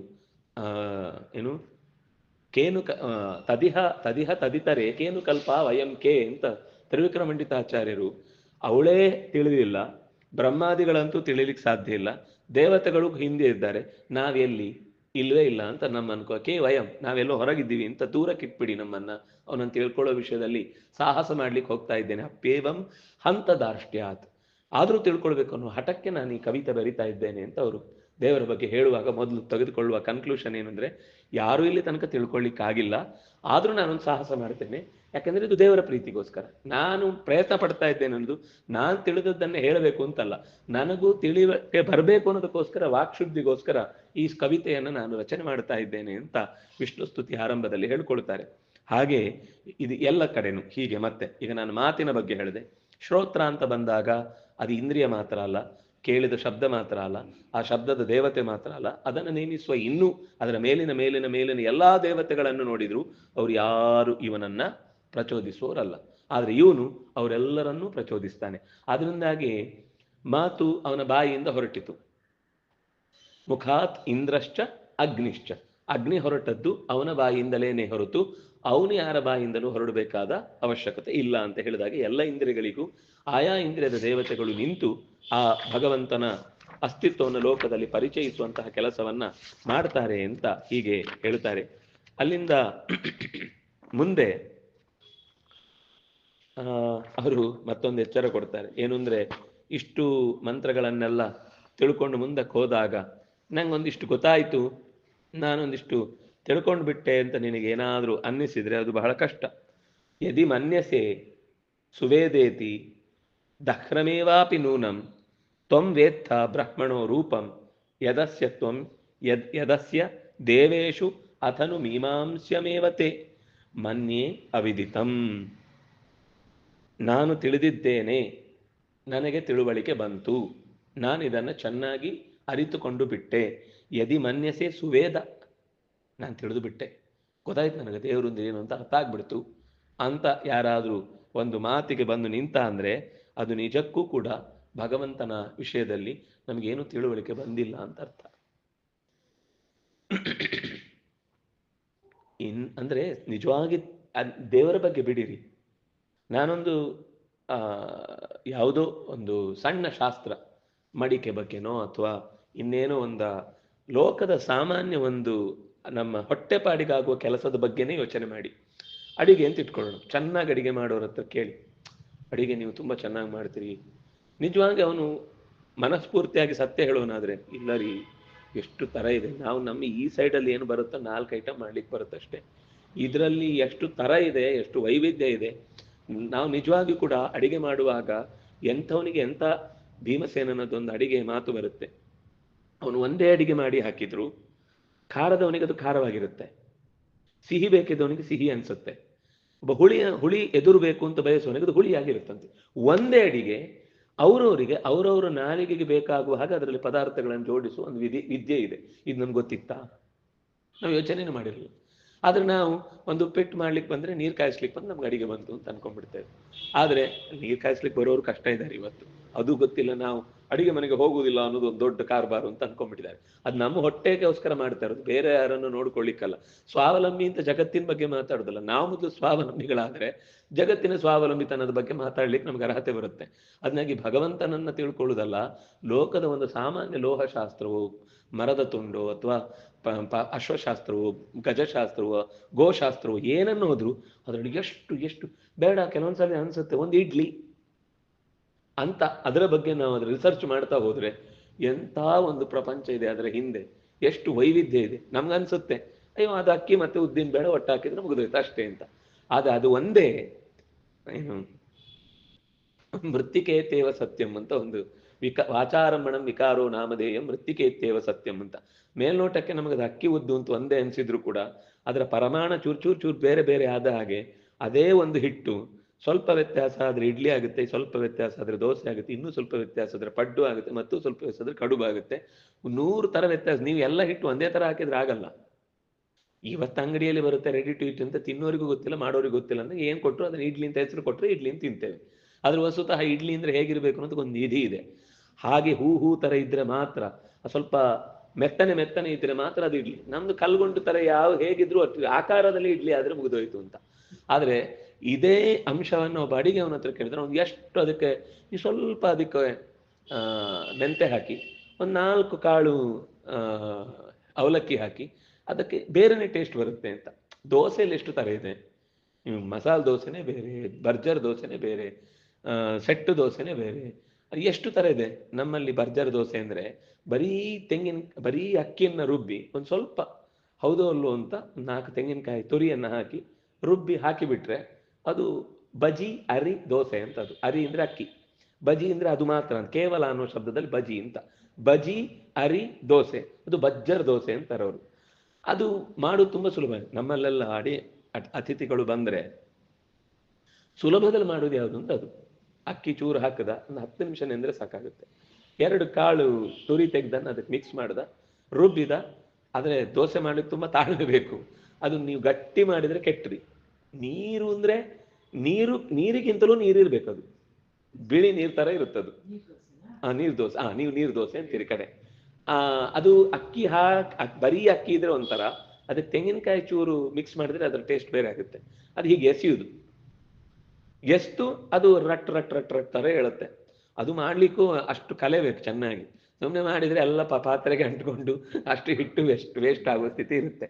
ಅಂದರೆ ಹಾಗೆ ಒಂದು ಲೋಕದ ಸಾಮಾನ್ಯ ವಿಷಯದ ಬಗ್ಗೆ ನಾವು ಉಪಯೋಗಿಸುವ ಮೊಬೈಲಲ್ಲೇ, ನಮ್ಮದೇ ಮೊಬೈಲ್ ಅಂತಿದ್ರು ಸುಮ್ಮನೆ ಒಂದು ದಿವಸ ಕೂತ್ಕೊಂಡು ಅದರಲ್ಲಿ ಏನೇನು ಕೆಲಸ ಇದೆ ಅಂತ ಹುಡುಕಿದ್ರೆ ಗೊತ್ತೇ ಇಲ್ಲದೆ ಎಷ್ಟು ಫೀಚರ್ಸ್ಗಳನ್ನು ಸುಮ್ಮನೆ ನಾವು ವ್ಯರ್ಥ ಮಾಡ್ತಾ ಇದ್ದೇವೆ ಅಂತ ಗೊತ್ತಾಗುತ್ತೆ. ಆದ್ರಿಂದ ಲೋಕದ ವಿಷಯದಲ್ಲೇ ನಮಗೆ ಒಂದು ವಿಷಯದ ಬಗ್ಗೆ ಪರಿಪೂರ್ಣವಾದ ತಿಳುವಳಿಕೆ ಬರುವುದು ಅಸಾಧ್ಯ ಅಂದಮೇಲೆ, ಇನ್ನು ಆ ಎತ್ತರದಲ್ಲಿ ಎಲ್ಲವನ್ನು ಸೃಷ್ಟಿಸಿದವನ ಆ ಚಾಣಾಕ್ಷ ಅಥವಾ ಸೃಷ್ಟಿಯ ಒಳ ಮರ್ಮವನ್ನೆಲ್ಲ ಬಲ್ಲವನ ಬಗ್ಗೆ ನಾವು ಎಷ್ಟು ತಿಳಿಲಿಕ್ಕೆ ಸಾಧ್ಯ ಇದೆ. ಅದರಿಂದಾಗಿ ಯದಿ ಮನ್ಯಸೇ ಸುವೇದ ಇತಿ ದಕ್ರಮೇವಾಪಿ ನೂನಂ ನವೇತ್ತ. ನಿನ್ನ ಹೃದಯ ಗುಹೆಯ ಮಧ್ಯದ ಸಾಕ್ಷಿಗನುಗುಣವಾಗಿ ನಾನು ಪ್ರಮಾಣ ಮಾಡಿ ಹೇಳ್ತೇನೆ, ನವೇತ್ತ, ನಿನಗೆ ಗೊತ್ತಿಲ್ಲ, ನೀನು ಸುಳ್ಳು ಹೇಳ್ತಾ ಇದ್ದೀನಿ ಅಂತ ಬೈಯತ್ತದು. ದಕ್ರಮೇವಾಪಿ ನೂನಂ, ದಕ್ರ ಅಂದ್ರೆ ಚೂರೇ ಚೂರು ಕೂಡ ನಿನಗೇನು ಗೊತ್ತಿಲ್ಲ ಅನ್ನೋದು ನಿಶ್ಚಯ, ಸ್ವಲ್ಪವೂ ನಿನಗೆ ಅದರ ಬಗ್ಗೆ ಗೊತ್ತಿಲ್ಲ. ದಕ್ರಮೇವಾಪಿ ನೂನಂ ಅಂದ್ರೆ ನಿಶ್ಚಯವಾಗಿ ತ್ವಂ ನವೇತ್ತ, ನಿಶ್ಚಯವಾಗಿ ನಿನಗೆ ಗೊತ್ತೇ ಇಲ್ಲ ಅನ್ನೋದು ಸಿದ್ಧ. ಏನು ನಿನಗೆ ಗೊತ್ತಿಲ್ಲ? ಬ್ರಹ್ಮಣೋ ರೂಪಂ ನವೇತ್ತ, ಪರಮಾತ್ಮನ ರೂಪವನ್ನ ನೀನು ತಿಳಿದಿಲ್ಲ ಅಂತ ಗೊತ್ತಾಗುತ್ತೆ. ಯದಸ್ಯತ್ವಂ, ನೀನೇನು ಅಂದ್ರೆ ಇನ್ನಷ್ಟು ಅದರ ಬಗ್ಗೆ ಮನನ ಮಾಡಬೇಕು, ನೀನು ಇನ್ನಷ್ಟು ಅದರ ಬಗ್ಗೆ ಚಿಂತನೆ ಮಥನ ಮಾಡಬೇಕು. ಸರಿ ಕಡಿದ್ರೆ ಈ ಬೇಸಿಗೆಯಲ್ಲಿದ್ದರೆ ಎಷ್ಟು ಕಡಿದ್ರೂ ಬರುವುದೇ ಇಲ್ಲ. ಅದಕ್ಕೇನು ಮಾಡ್ಬೇಕು ಹೇಳಿ? ಅದನ್ನು ಸ್ವಲ್ಪ ತಣ್ಣಗಿರುವ ಪಾತ್ರೆಯಲ್ಲಿ ನೀರೊಳಗಿಟ್ಟು ಮಡಿಕೆಯಲ್ಲಿ ಹಾಕಿ, ಅದಕ್ಕೆ ಮಡಿಕೆಯಲ್ಲಿ ಕಡಿಯುವುದು ಸಾಮಾನ್ಯ. ಮಡಿಕೆಯಲ್ಲಿ ಇಟ್ಟರೆ ತಣ್ಣಗಿರುತ್ತೆ. ತಣ್ಣಗಿದ್ರೆ ಮಾತ್ರ ಬೆಣ್ಣೆ ಬರುತ್ತೆ. ನಮ್ಮ ಹೃದಯ ತಣ್ಣಗಿದ್ರೆ ಅವನು ಬಿಸಿ ಬೆಣ್ಣೆ ಎದ್ದು ಬರ್ತಾನೆ. ನಮ್ಮ ಹೃದಯದಲ್ಲಿ ನೂರಾರು ಟೆನ್ಷನ್ ಇನ್ನೇನೇನೇನೋ ಎಲ್ಲ ಇಟ್ಕೊಂಡು ಅವನನ್ನು ತಿಳ್ಕೊಳ್ತೇನೆ ಅಂತ ಆ ಕಡೆನೂ ಕಾಲು ಈ ಕಡೆನೂ ಕಾಲಾದರೆ ದೋಣಿ ಆ ಕಡೆ ಹೋಗುತ್ತೆ, ಮಧ್ಯ ನಾವು ಬೀಳ್ತೇವೆ ಅಷ್ಟೇ. ಅದರಿಂದಾಗಿ ಯದಸ್ಯತ್ವಂ ದೇವೇಶು ಅಥನು ಮೀಮಾಂಸ್ಯಂ. ಮೀಮಾಂಸ್ಯಂ ಅಂದರೆ ಇನ್ನೂ, ಮೀಮಾಂಸ ಅಂದರೆ ತಿಳಿಯುವುದು, ಮತ್ತೆ ಮತ್ತೆ ತಿಳುವಳಿಕೆ, ಮತ್ತೆ ಮತ್ತೆ ಒರೆ ಹಚ್ಚುವುದು ಅಂತ.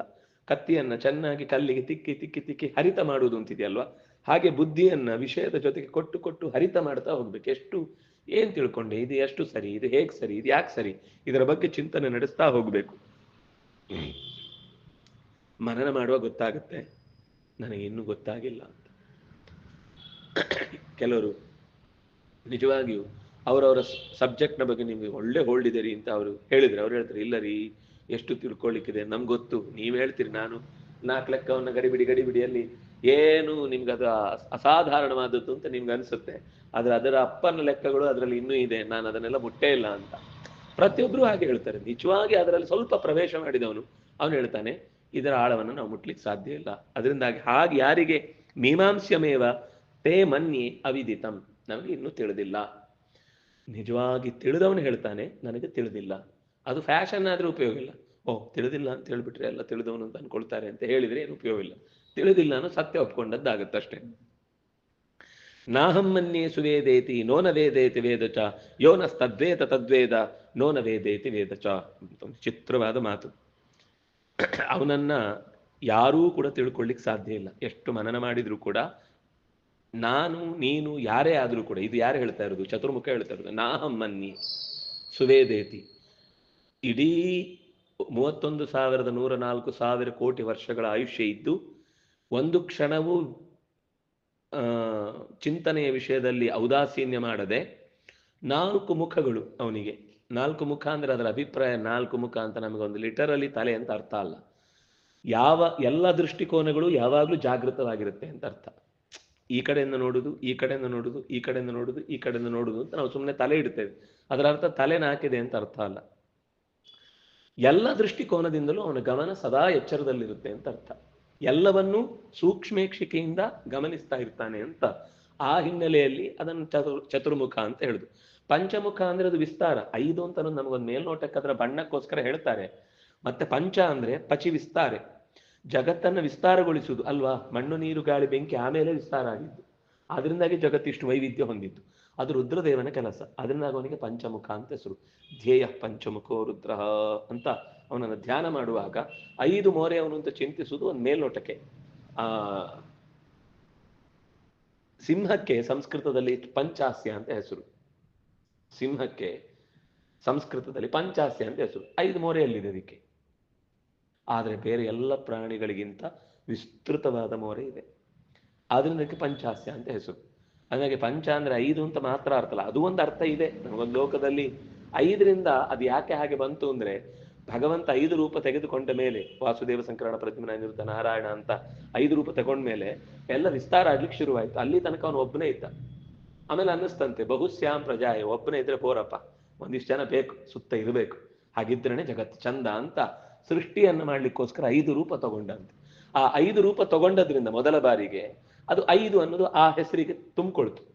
ಹೇಗೆ ಸಹಸ್ರ ಅಂದ್ರೆ ಸಂಸ್ಕೃತದಲ್ಲಿ 999 + 1 ಅಂತ ಅರ್ಥ ಅಲ್ಲ.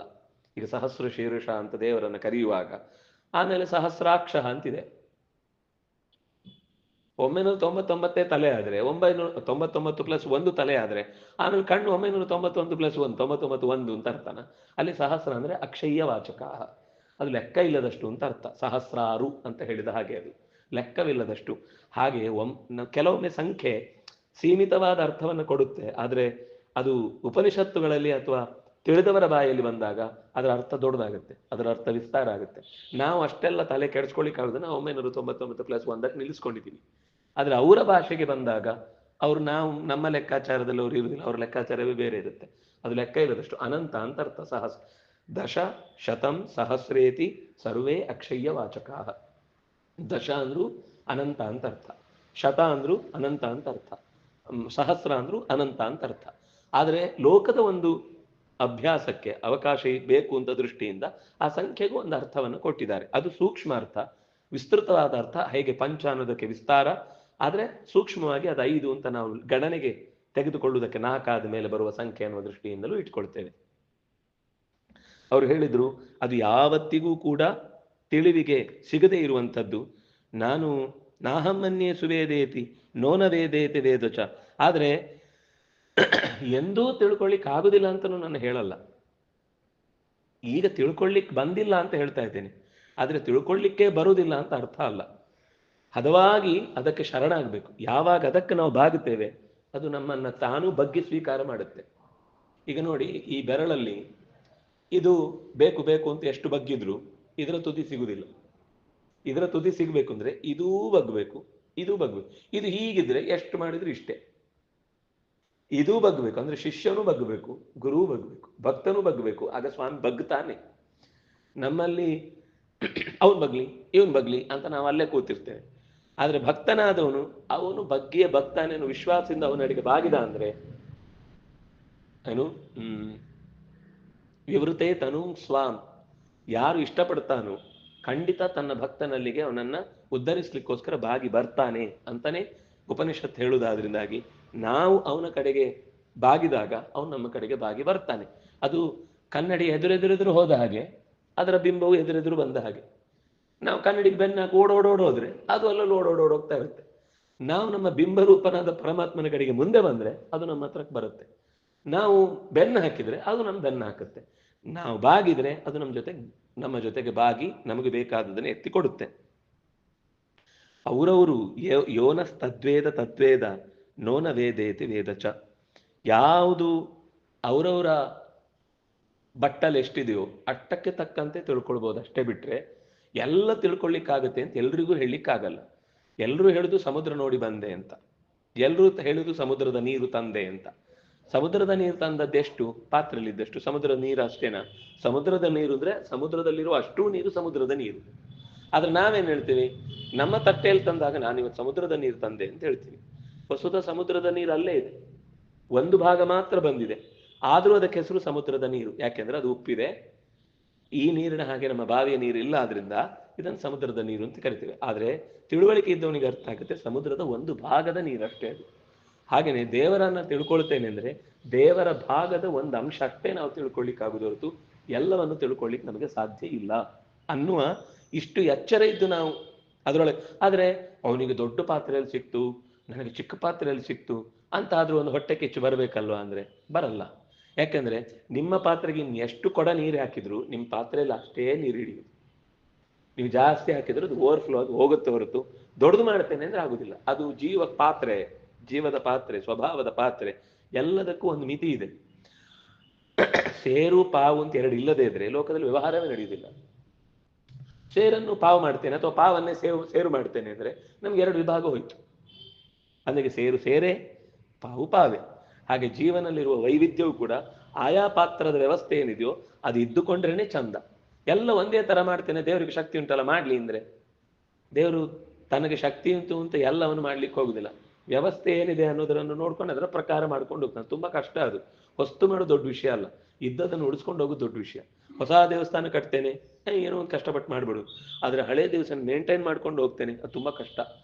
ಒಂದು ಶಾಲೆ ಹೊಸದಾಗಿ ಕಟ್ಬಿಡ್ತೇನೆ, ಕಟ್ಬೋದು. ಇದ್ದ ಶಾಲೆಗೆ ಅಸ್ತಿತ್ವವನ್ನು ಉಳಿಸ್ಕೊಂಡು ಆ ಕಾಲದ ಹೊಸ ಸಮಸ್ಯೆಗಳಿಗೆ ಪ್ರತ್ಯುತ್ತರವನ್ನು ಕೊಟ್ಕೊಂಡು ಉಳಿಸ್ಕೊಳ್ಳೋದುಂಟಲ್ಲ, ಅದು ಇನ್ನೂ ಕಷ್ಟ. ಅದರಿಂದಾಗಿ ಪುರಾಣಗಳಲ್ಲಿ ಹೊಸ ಸಮುದ್ರ ಅಥವಾ ಹೊಸ ಸರೋವರ, ಹೊಸ ಸೇತುವೆ, ಹೊಸ ದೇವಸ್ಥಾನ ಕಟ್ಟುವುದಕ್ಕಿಂತ ಹೆಚ್ಚು ಹಳೇದನ್ನು ಜೀರ್ಣೋದ್ಧಾರ ಮಾಡಿದ್ರೆ 10 ಪಟ್ಟು ಪುಣ್ಯ ಜಾಸ್ತಿ ಅಂತ. ಯಾಕಂದ್ರೆ ಎರಡು ಕಾರಣ. ಒಂದು, ಆ ಹಿಂದಿನಿಂದ ದೇವಸ್ಥಾನದಲ್ಲಿ ನಡೆದು ಬಂದ ಒಂದು ಆ ಉಪಾಸನೆಯ ಫ್ಲೋ ಇದೆಯಲ್ವಾ, ಅದು ನೀವು ಈಗ ಇನ್ನು ಇದಕ್ಕೆ 1000 ವರ್ಷ ಕೊಡ್ಬೇಕಾಗುತ್ತೆ. ಈಗ ಹೊಸ ದೇವಸ್ಥಾನ ಬಂದ್ರೆ ಆ ಫ್ಲೋ ಬರಬೇಕು ಅಂದ್ರೆ, ಇದಾದ್ರೆ ಈಗಲೇ 1000 ವರ್ಷದ ಫ್ಲೋ ಇದೆ ಅಲ್ಲಿ, ಆ ಪ್ರತಿಬಿಂಬದಲ್ಲಿ, ಆ ಮೂಲ ವಿಗ್ರಹದಲ್ಲಿ. ನೀವು ಅದನ್ನು ಉಳಿಸಿದ್ರೆ ಸಾಕು. ಅದನ್ನು ಉಳಿಸಿದ್ರೆ ಆವಾಗ ನೀವು 10 ದೇವಸ್ಥಾನ ಕಟ್ಟಿದಷ್ಟು ಪುಣ್ಯ ಇಲ್ಲೇ ಬರುತ್ತೆ. ಎಷ್ಟು ಒಂದು ದೂರದೃಷ್ಟಿ ಮತ್ತು ಅದರ ಕರೆಕ್ಟ್ ಆದ ಆಲೋಚನೆ ಮಾಡ್ಕೊಂಡು ಅವರು ಒಂದೊಂದು ಸಂಗತಿಗಳನ್ನು ಹೇಳ್ತಾರೆ. ಹಾಗೆ ಪರಮಾತ್ಮನ ಬಗ್ಗೆ ನಾನೇ ಒಂದು ಹೊಸ ಧರ್ಮ ಸೃಷ್ಟಿ ಮಾಡ್ತೇನೆ, ಏನು ಉಪಯೋಗ ಇಲ್ಲ. ಅದರಲ್ಲಿ ಏನು ಸಿದ್ಧಿ ಆಗುದಿಲ್ಲ. ಕೊನೆಗೆ ಇದಕ್ಕೆ ಚಾನಲ್ಗೆ ಸೇರಿಸ್ಬೇಕು ನೀವು. ಅದರಿಂದ ಮೊದಲೇ ಅದರಲ್ಲೇ ಹೋಗಿ ಬಂದ್ರೆ ನೀನು ಉದ್ಧಾರ ಆಗ್ತಿ. ಇನ್ನೂ ಸ್ವಲ್ಪ ದೂರಕ್ಕೆ ಜಾಸ್ತಿ ವೇಗವಾಗಿ ನಿನ್ನನ್ನ ಆ ಧರ್ಮದಲ್ಲಿ, ಆ ಚಿಂತನೆಯ ಪ್ರವಾಹದಲ್ಲಿ ನೀನನ್ನು ಕೊಚ್ಚಿಸಿಕೊಂಡು ಹೋಗುವುದಕ್ಕೆ ಸುಲಭ ಆಗುತ್ತೆ. ಆದ್ರಿಂದ ಅದು ಯಾರಿಗೂ ಸುಲಭದಲ್ಲಿ ತಿಳಿಲಿಕ್ಕೆ ಬರುವುದಿಲ್ಲ. ಇಲ್ಲಿ ತನಕ ಯಾರೆಲ್ಲ ತಿಳಿದಿದ್ದೇನೆ ಅಂತ ಹೇಳಿದ್ದಾರೋ ಒಳಗಿನಿಂದ ಹತ್ರ ಅದರಲ್ಲಿ ಕೇಳಿದ್ರೆ ನಮಗೂ ಗೊತ್ತಾಗಿಲ್ಲ ಅಂತಾನೆ ಹೇಳ್ತಾರೆ. ಹಾಗೆ ಯಾರು ಹೇಳಿದ್ದಾನೋ ಅವನು ಸತ್ಯ ಹೇಳ್ತಿದ್ದಾನೆ ಅಂತ ಅರ್ಥ. ಯಾರು ಹಾಗೆ ಹೇಳದೆ ನಾನೇ ತಿಳಿದಿದ್ದೇನೆ ಅಂತ ಹೇಳ್ತಾನೋ ಅವನು ಡೋಂಗಿ ಮಾಡ್ತಾನೆ ಅಂತ ಅರ್ಥ ಅಂತ. ಹೀಗೆ ನ ವೇದ, ಅವನು ತಿಳಿದಿಲ್ಲ. ನ ವೇದೇತಿ ವೇದ ಚ. ಯಾರು ನವೇದ ಅಂತ ಹೇಳ್ತಾನೋ ಅವನು ವೇದ, ಯಾರು ವೇದ ಅಂತ ಹೇಳ್ತಾನೋ ನವೇದ. ನವೇದ ಅಂದ್ರೆ ವೇದ, ವೇದ ಅಂದ್ರೆ ನವೇದ. ಅದನ್ನು ಇನ್ನೊಂದು ಕಡೆ ಇಲ್ಲೇ ಬರುತ್ತೆ, ಮುಂದೆ ಇಲ್ಲೇ ಬರುತ್ತೆ ಅನ್ಸುತ್ತೆ. ವಿಜ್ಞಾತಂ ಅವಿಜಾನತಾಂ ಅವಿಜ್ಞಾತಂ ವಿಜಾನತಾಂ. ವಿಜ್ಞಾತ ಅಂತ ಹೇಳಿದ್ರೆ ಅವನು ತಿಳಿದಿಲ್ಲ ಅಂತ ಅರ್ಥ. ಅವಿಜ್ಞಾತ ಅಂದ್ರೆ ಸ್ವಲ್ಪ ಗೊತ್ತಾಗಿದೆ ಅಂತ ಅರ್ಥ. ಈಗ ಅರ್ಥ ಆಗ್ತಾ ಇದೆ, ಅವನಿಗೆ ಶುರು ಆಗಿದೆ ಅಂತ ಅರ್ಥ ಅಂತ. ಹೀಗೆ ಈ ಮಂತ್ರದ ಹಿನ್ನೆಲೆಯಲ್ಲಿ ಭಗವಂತನನ್ನು ತಿಳಿಯುವುದು ಎಷ್ಟು ಮಾತ್ರಕ್ಕೂ ಕೂಡ ಅದು ಮುಗಿಸುವಂತಹದ್ದಲ್ಲ ಅನ್ನುವ ಸಂಗತಿಯನ್ನ ಈ ಪದ್ಯಗಳ ಮೂಲಕ ಹೇಳಿದರು.